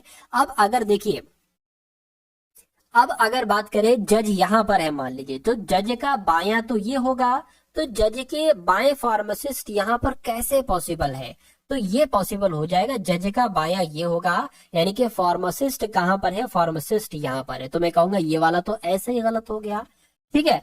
उसके बाद क्या कहा गया है, कह रहे कि शिक्षक ठीक वकील और वैज्ञानिक के बीच में है। तो शिक्षक जो है ना, शिक्षक ये ठीक वकील और वैज्ञानिक के बीच में है। तो शिक्षक जो है ना ये ठीक वकील और वैज्ञानिक, यानी कि एक तरीके से वकील ये हो गए, वैज्ञानिक ये हो गए, तो जाहिर सी बात है बीच में कौन है साथ, तो शिक्षक है, तो शिक्षक यहाँ पर हो जाएंगे, शिक्षक यहाँ पर हो जाएंगे। तो वकील हो गए, शिक्षक हो गए, वैज्ञानिक हो गए, फार्मासिस्ट हो गए, जज हो गए, बचा कौन, कोई नहीं बचा। कहने के बाईं ओर से गणना करने पर वैज्ञानिक इस स्थान पर होंगे, तो वैज्ञानिक साथियों और बाईं ओर से गणना करें तो तीसरे स्थान पर होंगे। तो तीसरा ऑप्शन में कहां पर लिखा हुआ है, ऑप्शन नंबर सी में लिखा हुआ है। तो जिनका भी आंसर यहाँ पर ऑप्शन नंबर सी है उनका आंसर सही होगा। देखिए आप ऐसे सवालों में, अच्छे लेवल के सवाल है ये, ठीक है, ऐसे सवालों में साथियों गलती बिल्कुल भी मत करिए, बिल्कुल भी मत करिए, क्योंकि ये गलती आपको बहुत भारी पड़ेगी। तो अगर आप वाकई में साथियों अपने एग्जाम को क्रैक करना चाहते हैं तो मैं कह सकता हूं आपसे कि जो भी मैं आपको पढ़ाऊं आपके एग्जाम तक वो आपको साथियों बहुत अच्छे तरीके से देखते रहना है। क्योंकि साथियों ये सभी कॉन्सेप्ट की अगर बात करें, जो शिफ्ट्स आपकी पूछे जा रही है उन सभी शिफ्ट पर आधारित ये साथियों सवाल है। तो आपको बहुत अच्छे तरीके से बस आप लोग अपने मनोमस्तिष्क को स्टोर रखिए, अपने मनोमस्तिष्क में जो कुछ मैं पढ़ाऊं उसको साथियों स्टोर कर लीजिएगा, पेपर आपका बहुत आराम से क्रैक हो जाएगा। चलिए अब बात करते हैं साथियों अगले नंबर के सवाल की। इस सवाल में क्या है, कोई दिक्कत नहीं है। इस सवाल की बात करें तो ये सवाल भी कर देंगे और ये सवाल भी आपके एग्जाम में पूछा जा सकता है। चलिए क्या कहा जा रहा है साथियों, यहाँ पर आपसे कहा जा रहा है कि नीरज ने एक महिला की तस्वीर की ओर इशारा करते हुए कहा, क्या इशारा कर रहा है ये, ठीक है। अच्छा सवाल में जैसे जैसे जो जो कहा जाए ना वैसे वैसे आप करते जाइए। तो नीरज ने एक महिला की, मान लीजिए साथियों नीरज ये हो जाएगा, ठीक है ना, ये क्या हो गया, ये नीरज हो गया। और नीरज एक महिला की तरफ इशारा कर रहा है और क्या कह रहा है देखिए जरा, कहने कि वह मेरे दादा के इकलौते पुत्र। अब देखिए दादा के इकलौते पुत्र कौन होंगे, नीरज के मान लीजिए ये पिता है, ठीक है ना, ये कौन हो गए, ये इनके पिता हो गए, यानी कि नीरज के दादा का इकलौता पुत्र कौन होगा, नीरज के पिता ही तो होंगे।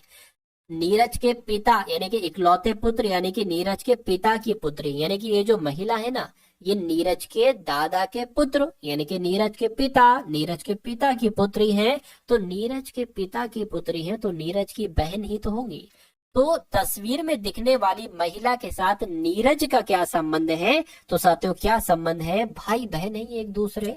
तो भाई यहाँ पर लिखा हुआ है, भाई आपका साथियों बिल्कुल करेक्ट आंसर हो जाएगा, ठीक है ना। चलिए अगला सवाल देखिए आपके स्क्रीन पर। साथियों इतना अच्छा आपको पढ़ा रहा हूँ कि आपको पसंद नहीं आ रहा हूँ मैं, तो अगर पसंद आ रहा हो, ये क्लास आपको अच्छी लग रही है तो इस वीडियो को कम से कम लाइक कर दीजिए, आपका बहुत बहुत शुक्रिया मैं अदा करूंगा।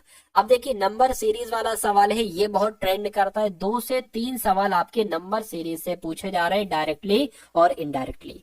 चलिए तो कहने के 105 है, उसके बाद 102 हो गया, उसके बाद 96 हो गया, उसके बाद साथियों 87 हो गया, उसके बाद 75 हो गया। तो आपको बताने के अगला नंबर यहाँ पर क्या हो सकता है, मुझे बताइए। तो बच्चा बच्चा बता देगा। 105 से 102 हुआ है यानी कि 3 घटा है, 102 से 96 हो गया है तो 6 घटा है, 96 से 87 हुआ है तो 9 घटा है, 87 से 75 हुआ है तो 12 घटा है। तो यहाँ पर कितना घटा होना चाहिए, अरे भाई ये तो 3 का पहाड़ा है, 3 एकम 3, 3 दूना 6, 3 तिया 9, 3 चौक 12, 3 पंजे 15, यानी कि माइनस का 15 यहाँ पर आ जाएगा। तो जब 75 में से 15 घटाओगे तो साथ यहाँ पर 60 ही तो आ जाएगा। तो कुल मिला के 60 कौन से ऑप्शन में है, 60 तो ऑप्शन नंबर ए वाले में है, तो इसलिए ये आपका बिल्कुल करेक्ट आंसर होगा। साथियों ये सवाल यहाँ पर आप लोग देख रहे हैं ना, तो हो सकता हो कि सवाल आपको इजी लग रहा हो, लेकिन जब एग्जाम हॉल में साथियों यही सवाल का प्रेशर आपके मन पर आता है, आपके दिल पर आता है, तो बच्चा थोड़ा सा घबरा जाता है। अच्छा घबराता भी वही है जो इन क्वेश्चंस की प्रैक्टिस नहीं करता ज्यादा से ज्यादा, लेकिन आप, मैं उम्मीद करता हूं आप इसकी डेली प्रैक्टिस करते हो, क्योंकि डेली मैं साथियों क्लास ले रहा था आपकी, डेली ऐसे क्वेश्चंस की मैं आपको प्रैक्टिस करवा रहा था। तो अगर आप अच्छे तरीके से प्रैक्टिस करते हो, ठीक है, तो मैं पूरी उम्मीद करूंगा कि पेपर आपका बहुत शानदार होगा, कोई दिक्कत कोई परेशानी आपको महसूस नहीं होगी। चलिए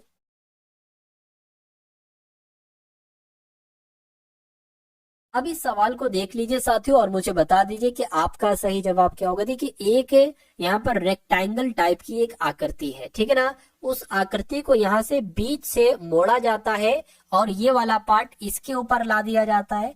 उसके बाद साथियों आपके सामने ऐसी आकृति आ जाएगी, इसको बीच से फोल्ड किया जाता है और ये वाला पार्ट इसके ऊपर ला दिया जाता है, यानी कि अब आपके पास एक ऐसी आकृति आ गई है।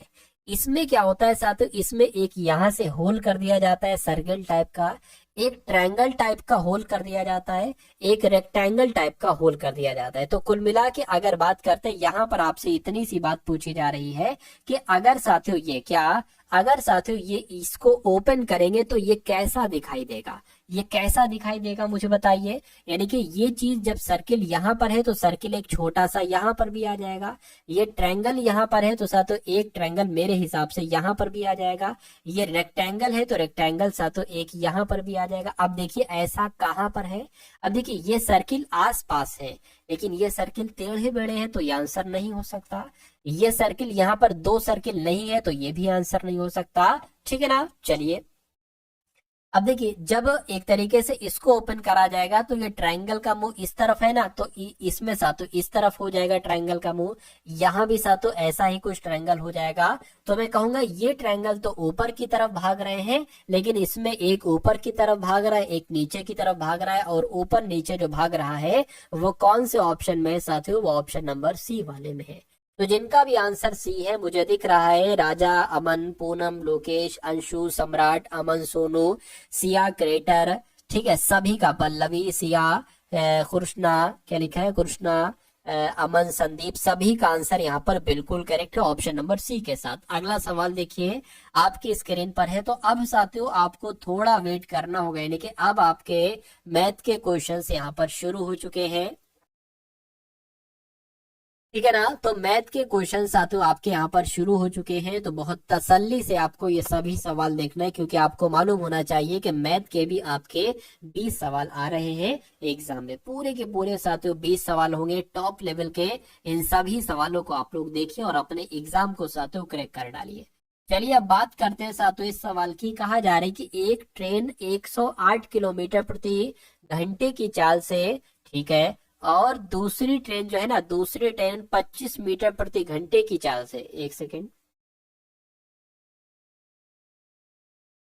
हाँ, तो एक ट्रेन है जिसकी चाल 108 किलोमीटर प्रति घंटा है, दूसरी ट्रेन जो है इसकी चाल 25 मीटर प्रति सेकंड की चाल से है ये। तो कुल मिला के पहली ट्रेन की चाल और दूसरी ट्रेन की चाल आपसे यहाँ पर पूछी जा रही है, मुझे बताइए। देखिए, अच्छा, पहली चाल जो है ना, तो ये किलोमीटर प्रति घंटा में है, लेकिन जो दूसरी चाल है ये साथियों मीटर प्रति सेकंड में है। तो एक काम करो, इसको किलोमीटर में कर लो या इसको इसको मीटर प्रति सेकंड में कर लो। ये किलोमीटर प्रति घंटे वाली चाल है ना, इसको मीटर प्रति सेकंड में कर लो। तो अगर किसी भी चाल को, क्या साथियों, किसी भी चाल को, जो चाल आपकी किलोमीटर प्रति घंटे में हो, इसको मीटर प्रति सेकंड में अगर आपको बदलना होता है तो इस संख्या को आपको 5/18 से भाग देना, सॉरी गुणा करना होता है, ठीक है ना। लेकिन अगर साथियों कोई मीटर प्रति सेकंड में चाले, इसको किलोमीटर में कन्वर्ट करना होगा, तो उसी संख्या को 18/5 से आपको गुणा करना होगा, ठीक है ना। तो 18 से करेंगे, 18 पंजे 90, 18 छंगे 108 हो जाएगा, 6 पंजे 30 हो जाएगा। यानी कि अगर बात करें तो 30 मीटर प्रति सेकंड ये आपकी चाल आ गई।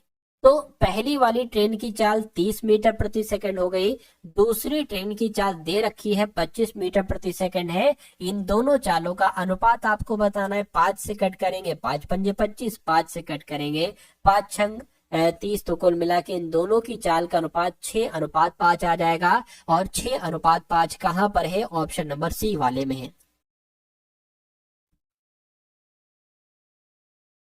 प्रियांशु सिंह कह रहे हैं कि 5 को मेरा एग्जाम है, सेकंड शिफ्ट में सर, रिवीजन के लिए टाइम बहुत कम है, क्या करूं?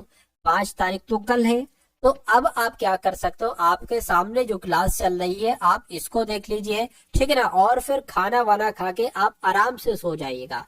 सुबह अपने आराम से उठिएगा, पेपर देने जाइएगा। मैं पूरी उम्मीद करूंगा पेपर आपका अच्छा होगा, क्योंकि अब आपके पास इतना समय नहीं है कि आप रिवीजन करो, आप पढ़ाई करो। आप अब पढ़ाई मत करो, मैं तो यही कहूंगा, जो होगा वो देखा जाएगा। लेकिन आपको अपना बेस्ट देना है। क्या देना है? आपको अपना बेस्ट देना है। आपको 2 से 3 बातें ध्यान रखना है कि जो आपको आता है, क्या जो आपको आता है, जो आप पढ़ चुके हो, क्या जो आप पढ़ चुके हो वो आपसे गलत नहीं होना चाहिए, वो आपसे गलत नहीं होना चाहिए। और जो आपको नहीं आता, यानी कि आपने पहले कभी नहीं उसको पढ़ा, उसको साथियों ऑप्शन को टिक मत करना, उसको टिक मत करना।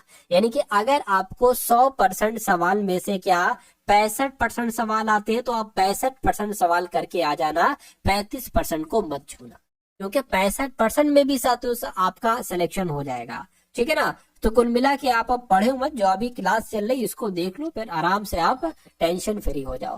खैर, अगले नंबर का सवाल आपकी स्क्रीन पर है। इस सवाल को देखिए और मुझे आप लोग बता दीजिए कि इस सवाल का वाकई में राइट आंसर क्या हो सकता है। बताइए, 17 को पेपर है, 12 को पेपर है, 10 को पेपर है। अच्छा, अलग अलग लोग बता रहे हैं 12 को एग्जाम है, कोलकाता सेंटर है सर मेरा, 5 को फर्स्ट शिफ्ट में है, कुलवंत चाहल। तो आप भी वही करो जिनका भी मैंने बताया था किसी और का, ठीक है। चलिए, खैर अगले नंबर का सवाल है। इस सवाल को देखिए, एक बेहतर कॉन्सेप्ट है आपके सामने।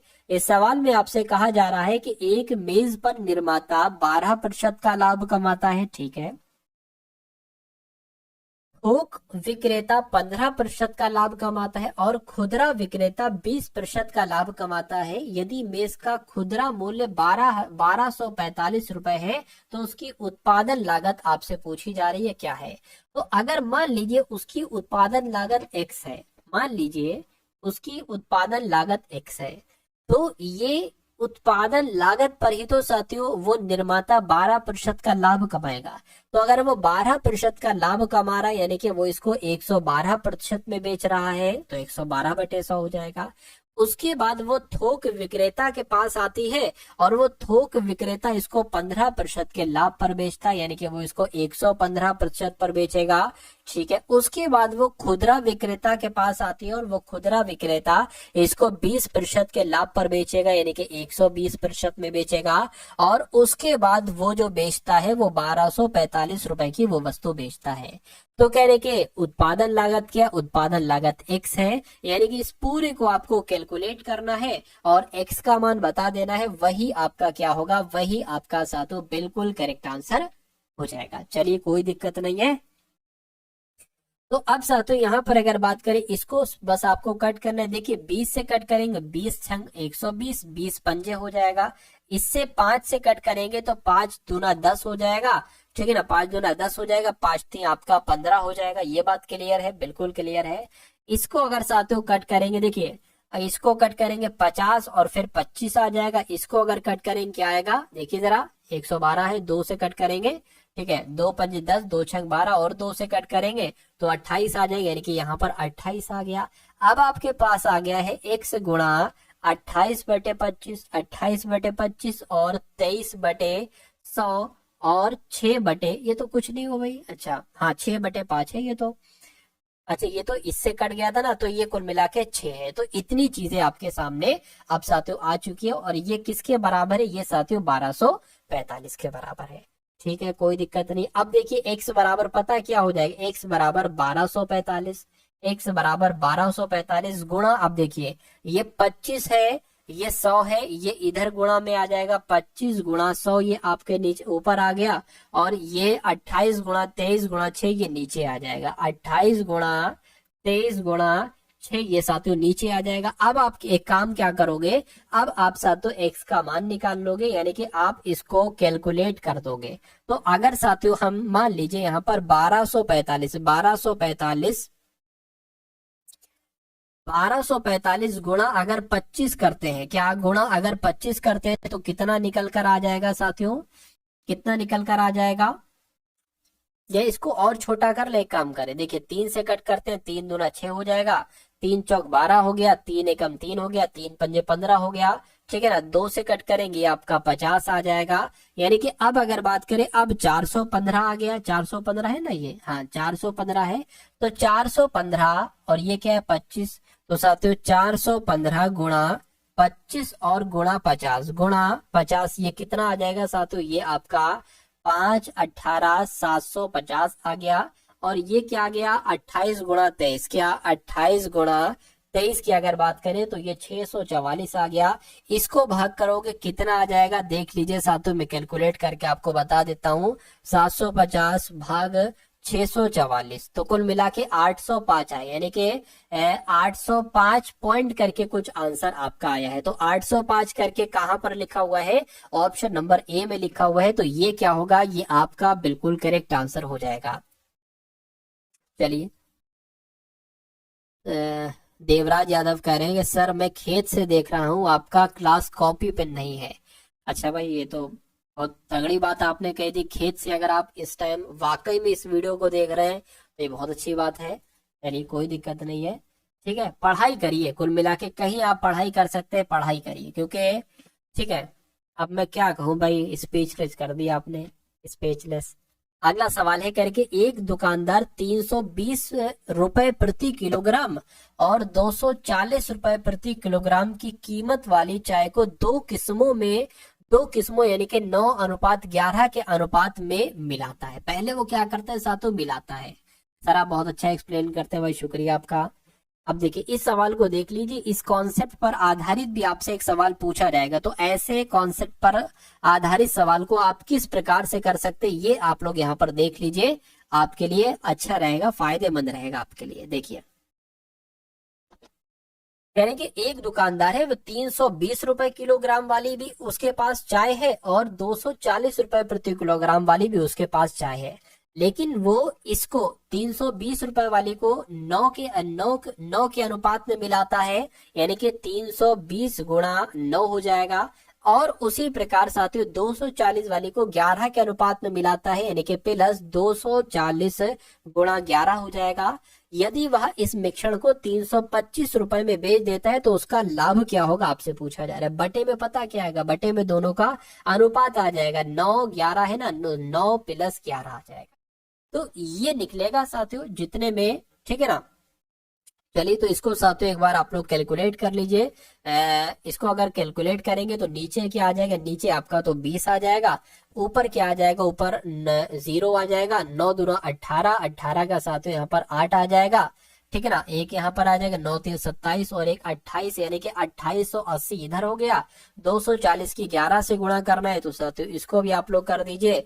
4 आ गया, 6 आ गया 2, यानी कि साथियों 2640 यहाँ पर आ जाएगा, 2640 यहाँ पर आ गया। अब एक काम करिए, इनको जोड़ लीजिए, 0 0 है, 0 आ जाएगा, 6 8 है तो साथियों 14 आ जाएगा, और 8 और 4 12 और एक साथियों 13 हो जाएगा, और ये आपका 5 हो जाएगा, और ये आपका 20 हो जाएगा। 0 से 0 कैंसिल होगा, 2 दूना 4, 2 छंग 12, 2 सत्ते 14, यानी कि अगर बात करते हैं साथियों कितना आ गया है आपके सामने, 276 आ चुका है, ठीक है ना।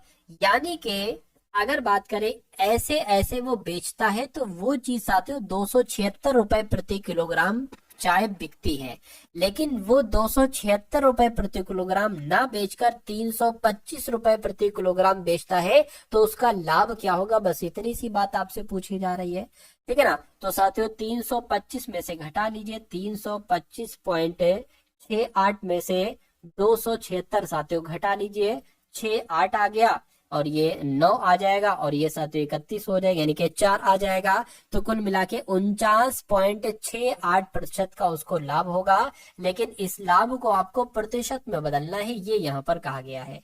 तो कोई दिक्कत नहीं है, 49.68 को प्रतिशत में बदलेंगे तो गुणा 100 लगाना पड़ेगा, नीचे 276 आ जाएगा। कहीं ना कहीं क्रय मूल्य इसको नहीं कह सकते, लेकिन 276 नीचे आ जाएगा।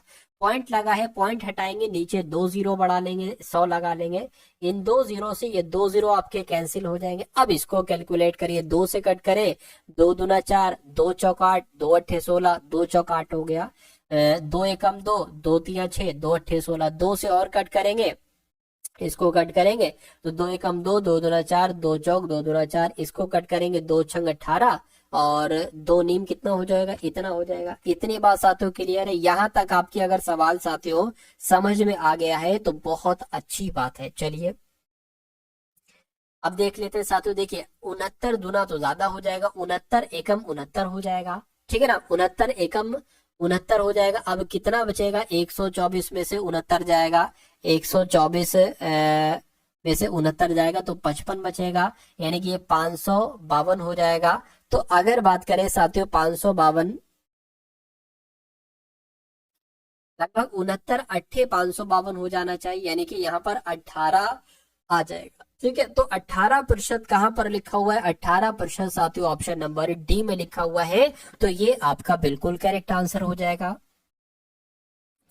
ठीक है ना। चलिए अब उसके बाद देखिए अगले नंबर का सवाल है, तो कह रहे हैं कि सर, कुंदन कह रहे हैं सर आज की शिफ्ट का पेपर दिखाइए प्लीज। देखिए अब क्या है, अब पेपर आपको कहीं नहीं मिल सकता, यानी कि जो आज क्वेश्चंस आए हैं वो अगर क्वेश्चंस डिक्टो में दिखाने लगूं तो वो गलत है, क्योंकि एग्जाम एनालिसिस पर बैन लग चुका है, एग्जाम एनालिसिस आप नहीं करा सकते। तो क्या करा सकते हैं, हम ये करा सकते हैं कि जो आज क्वेश्चंस पूछे गए हैं उसी टाइप के क्वेश्चंस है, डिक्टो सेम वो क्वेश्चंस नहीं, उसी टाइप के क्वेश्चन बस थोड़ा बहुत चेंजेस करके आपको पढ़ा दिया जाए, ठीक है, ताकि आपका पेपर अच्छा हो जाए, आपको एग्जाम एनालिसिस का भी अनुभव हो जाए, सब कुछ चीज आपका अनुभव हो जाए, और जो आपके संभावित सवाल है, जो आपके एग्जाम में सवाल पूछे जा सकते हैं, ठीक है, उनको भी आप अच्छे तरीके से कर लीजिए। तो जो आपके लिए किया जा रहा है वो बहुत मन से किया जा रहा है, बहुत दिल से किया जा रहा है, बस आपको पूरी लगन के साथ साथ यहाँ पर बने रहना है, ठीक है ना।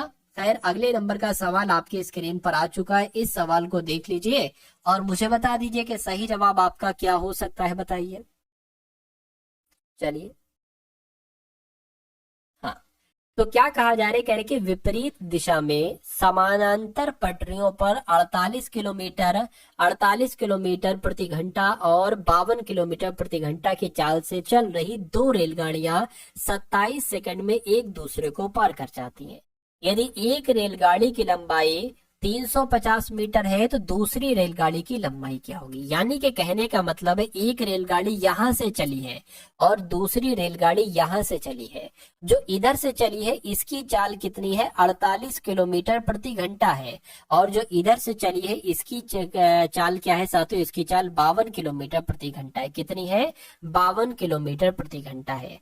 ठीक है ना। अब देखिए यहां पर अगर बात करें, आपको बहुत अच्छे तरीके से पता है साथियों दूरी बराबर क्या होता है। तो दूरी बराबर होता है साथियों चाल गुणा समय।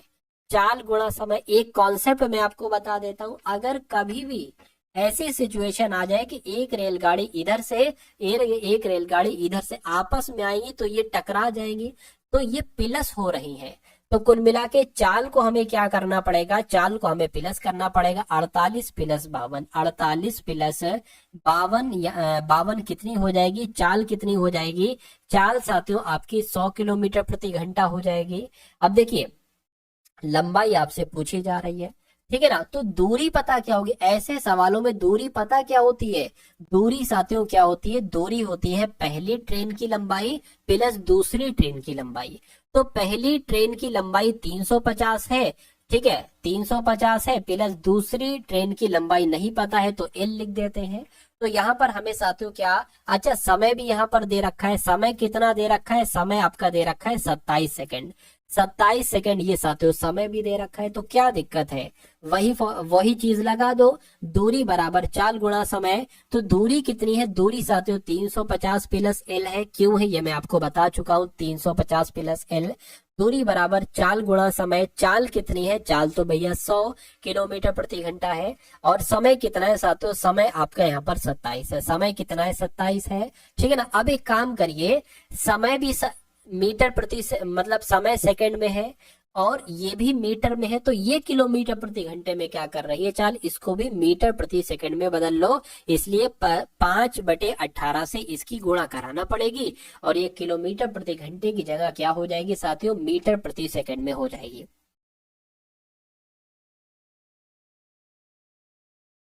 चलिए ठीक है ना। चलिए तो अब इसको कैलकुलेट कर लीजिए। 6 से कट कर 3 से, 3 छंग 18 हो गया, 3 नीम आपका 27 हो गया। ठीक है, इतनी बात क्लियर है। 3 से 3 दूना 6 हो गया और 3 3 आपका 9 हो गया। 2 से कट करेंगे आपका 50 आ जाएगा। अब देखिए 350 प्लस एल, एल आपको निकालना है। ये 50 हो गया, ये 5 हो गया और ये साथियों 3 हो गया। इसको आपको कैलकुलेट करना है, बाकी कुछ आपको नहीं करना है, ठीक है। चलिए तो दूसरी रेलगाड़ी की लंबाई, पहली रेलगाड़ी की लंबाई ये है, दूसरी की ये है। तो एल का मान आपको यहाँ पर साथियों बताना है। इसको मैं यहाँ पर थोड़ी देर के लिए हटा देता हूँ। देखिए 350 प्लस एल बराबर ये क्या हो जाएगा, देखिए 3 पंजे 15, 15 पंजे कितना हो जाएगा, ठीक है, 15 पंजे 75 हो जाएगा, यानी कि 750 आ जाएगा। तो L बराबर 750 माइनस 350 कितना हो जाएगा, L बराबर हो जाएगा 0 और ये 0 और ये साथियों 4 आ जाएगा। यानी कि दूसरी ट्रेन की लंबाई कितनी होगी, 400 मीटर होगी। तो कुल मिला के 400 मीटर कौन से ऑप्शन में लिखा हुआ है साथियों, ये तो ऑप्शन नंबर सी में लिखा हुआ है। क्या ऑप्शन नंबर सी में लिखा हुआ है। तो जिनका भी आंसर ऑप्शन नंबर सी के साथ है, मैं कहूंगा आंसर आपका बिल्कुल करेक्ट हो जाता है भाई। बहुत बढ़िया, वेरी गुड क्लास।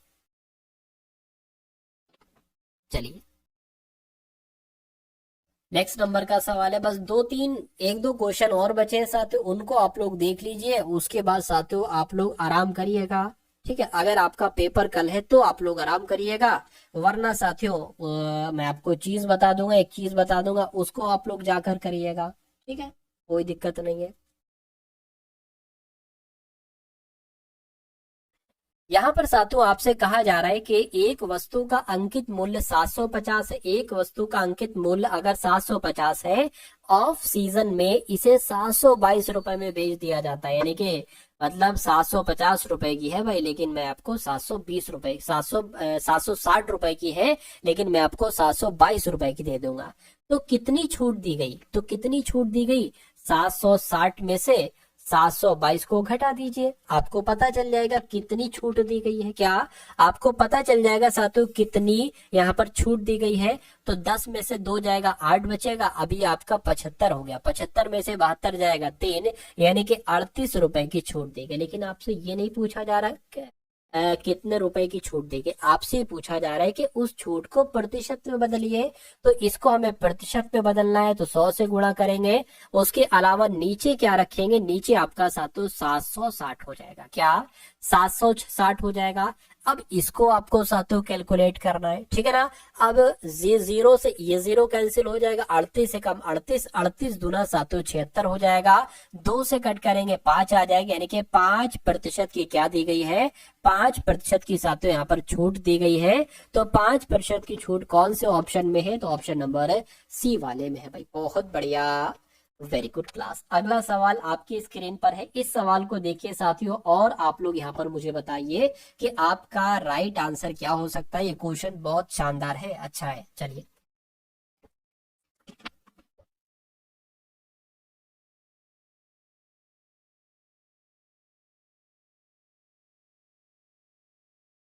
ठीक है ना। देखिए अब इसकी अगर बात करें, कह रहे कि सरिता को 720 अंक अर्जित करने की उम्मीद थी। यानी कि सरिता एक लड़की है, वो ये सोच रही थी कि लगभग लगभग मेरे जो अंक आ जाएंगे वो 720 अंक आ जाएंगे। लेकिन हुआ क्या साथियों? लेकिन उसके अंक 775 ही रह गए, नेगेटिव मार्किंग की वजह से। ठीक है, उसने जो उम्मीद की थी उसे उससे 5% कम अंक मिले हैं। तो 90% अंक प्राप्त करने के लिए उसे कितने अंक पाने चाहिए? यानी कि उसको 100% में से 90% अंक प्राप्त करना थे, मतलब करना नहीं थे, इतने अगर 90% अंक आते तो कितने अंक उसके कहलाए जाते? कि उसके 900 अंक है, 999, 990 है, 810 है या 1100। देखिए यहाँ पर एक बात कही गई है, उसको आप पकड़िए। कह रहे कि उसे 5% कम अंक मिलते हैं, लेकिन यहाँ पर कहा जा रहा है कि उसे 720 में से 675 अंक मिलते हैं। तो ये कितने कम हुए? ये 5% कहलाए जाएंगे। तो साथियों कितने अंक उसे कम मिलते हैं? ठीक है ना, कितने अंक उसे कम मिलते हैं ये आप लोग एक बार देख लीजिए। तो ये 5 आ जाएगा, ये सातों 71 हो जाएगा, 71 से ये हो जाएगा तो 45 आ जाएगा। यानी कि उसको 45 नंबर कम मिलते हैं। लेकिन यहाँ पर कहा गया कि उसको 5% कम अंक मिलते हैं। यानी कि 5% की वैल्यू अगर 45 है तो हम 100% की वैल्यू बहुत आराम से निकाल सकते हैं। ठीक है ना, ये 45 बटे ये 5 इधर आ जाएगा, ये 1% हो जाएगा। तो इसकी गुणा 100 से करेंगे तो इसकी भी गुणा 100 से करेंगे, यानी कि 100% अगर उसको अंक मिलते हैं तो उसके अंक इतने हो जाते हैं। कितने हो जाते हैं? ठीक है, ये साथियों 900 हो जाते हैं। तो ये तो 100% अंक हो गए। लेकिन कहा अगर जाए कि 90% अंक अगर उसे प्राप्त करने हैं तो उसको कितने अंक पाने चाहिए? तो 900 के 90% निकाल दीजिए। ठीक है ना, 2 जीरो से ये 2 जीरो कैंसिल हो जाएंगे, 9 नहीं 81 हो जाएंगे, जीरो लग जाएगा। यानी कि अगर उसको 90% अंक लेना है तो साथियों उसको 810 अंक मिलेंगे। कितने अंक मिलेंगे? उसको 810 अंक मिलेंगे। ये आपका यहाँ पर जो होगा वो बिल्कुल करेक्ट आंसर हो जाएगा। अगला सवाल आपके स्क्रीन पर, इस सवाल को देखिए और मुझे आप लोग बता दीजिए। सवाल अच्छा है, ठीक है, कॉन्सेप्ट भी आपके लिए अच्छा लगाया गया है। तो देखिए और बताइए क्या आपका राइट आंसर हो सकता है। चलिए तो यहाँ पर अगर बात करें साथियों, करके एक लंब वृत्तीय शंकु के आधार का क्षेत्रफल कितना है? 817 सेंटीमीटर स्क्वायर है। ये सेंटीमीटर स्क्वायर लिखा हुआ है। यानी कि सबसे पहला काम तो हमें यही करना है कि भैया अगर किसी लंब वृत्तीय शंकु के आधार का क्षेत्रफल क्या होता है, तो लंब वृत्तीय ठीक है ना, लंब वृत्तीय शंकु के आधार का क्षेत्रफल कितना होता है? ठीक है ना, आधार के क्षेत्रफल साथियों कितना होता है? तो पाई आर स्क्वायर हो जाएगा। ठीक है ना, और पाई आर स्क्वायर यहाँ पर एक तरीके से कितना बताया गया है साथियों? ये पाई है, ये 7 नहीं है, ये पाई है। ठीक है ना, तो कितना बताया गया साथियों? 81 पाई बताया गया। तो 81 पाई बराबर पाई आर स्क्वायर है। अब देखिए इस पाई से ये पाई कैंसिल हो जाएगा, यानी कि आर स्क्वायर बराबर 81 आ जाएगा। तो आर इस बराबर क्या आ जाएगा? 9 आ जाएगा, क्योंकि ये 9 का स्क्वायर है, 9 गुणा 9 हो जाएगा यहाँ पर। ठीक है ना, अब उसके बाद इसकी ऊंचाई 18 सेंटीमीटर है। यानी कि आर बराबर, आर कितना है? 9 है, और हाइट कितनी है साथियों, 18 सेंटीमीटर है। तो इसकी तिर्यक ऊंचाई आपसे कुल मिला के पूछी जा रही है। तिर्यक ऊंचाई का एक सूत्र होता है क्या, अगर बात करते हैं साथियों यहाँ पर तिर्यक ऊंचाई का एक सूत्र होता है, क्या सूत्र होता है मैं आपको बता देना चाहता हूँ। अंडर रूट में आर का स्क्वायर प्लस एच का स्क्वायर। तो अंडर रूट में साथियों आर का स्क्वायर क्या है, आर क्या है, आर 9 है, तो क्या हो जाएगा 81 हो जाएगा। और एच 18 है, 18 का स्क्वायर कितना होता है, 324 होता है, 324 होता है। तो जरा 324 प्लस 18 को जोड़िए, कितना आ जाएगा यहाँ पर साथियों, 342 आ जाएगा। 300 यानी कि तिर्यक ऊंचाई कितनी निकली है आपकी साथियों, 342 निकली है। तो 342 तो यहाँ पर है नहीं, यानी कि हमें निकालना है। अब देखिए अंडर रूट में कौन कौन से नंबर निकल सकते हैं, ये आप लोग सबसे पहले यहाँ पर देख लीजिए। अंडर रूट में कौन कौन से नंबर यहाँ पर निकल सकते हैं। तो 342 साथियों ऐसे करके लिखो, इसका एलसीएम निकालो, 2 से कट करेंगे ना, कुछ मिस्टेक हो गई देखिए। 324, अच्छा मैंने 18 यहाँ पर लिख दिया है, ठीक है, 18 लिख दिया। लिखना क्या चाहिए था, 81 लिखना चाहिए था, कोई दिक्कत नहीं है, ठीक है। 81 यहाँ पर लिख दिया, तो ये 5 हो गया, ये 10 हो गया, यानी कि 405 आ गया। तो मुझे यहाँ पर 405 का एलसीएम निकालना चाहिए। 405 का एलसीएम कितना हो जाएगा, 405 का फिर तो 5 से कट करिए, 2 से कट थोड़ी ना होगा। 5 अट्ठे 40 हो जाएगा, 5 एकम 5 हो जाएगा, 9 से होगा, 9 ने 81 हो जाएगा, 9 एकम 9 हो जाएगा। तो अब देखिए अंडर रूट में पता आपका क्या आ जाएगा, यहाँ पर मैं करा लेता हूँ। अंडर रूट में आपका आ जाएगा साथियों 5 गुणा 9 आ जाएगा। 9 अंदर 2 बार है, तो 9 तो बाहर आ जाएगा, और 5 अंडर रूट में ही रहेगा। तो मैं कह सकता हूं कि तिर्यक ऊंचाई कितनी निकलेगी, 9√5 निकलेगी। 9√5 कहां पर है, तो ऑप्शन नंबर डी में है। इसलिए आपका राइट आंसर अगर है ऑप्शन नंबर डी, तो बिल्कुल करेक्ट है।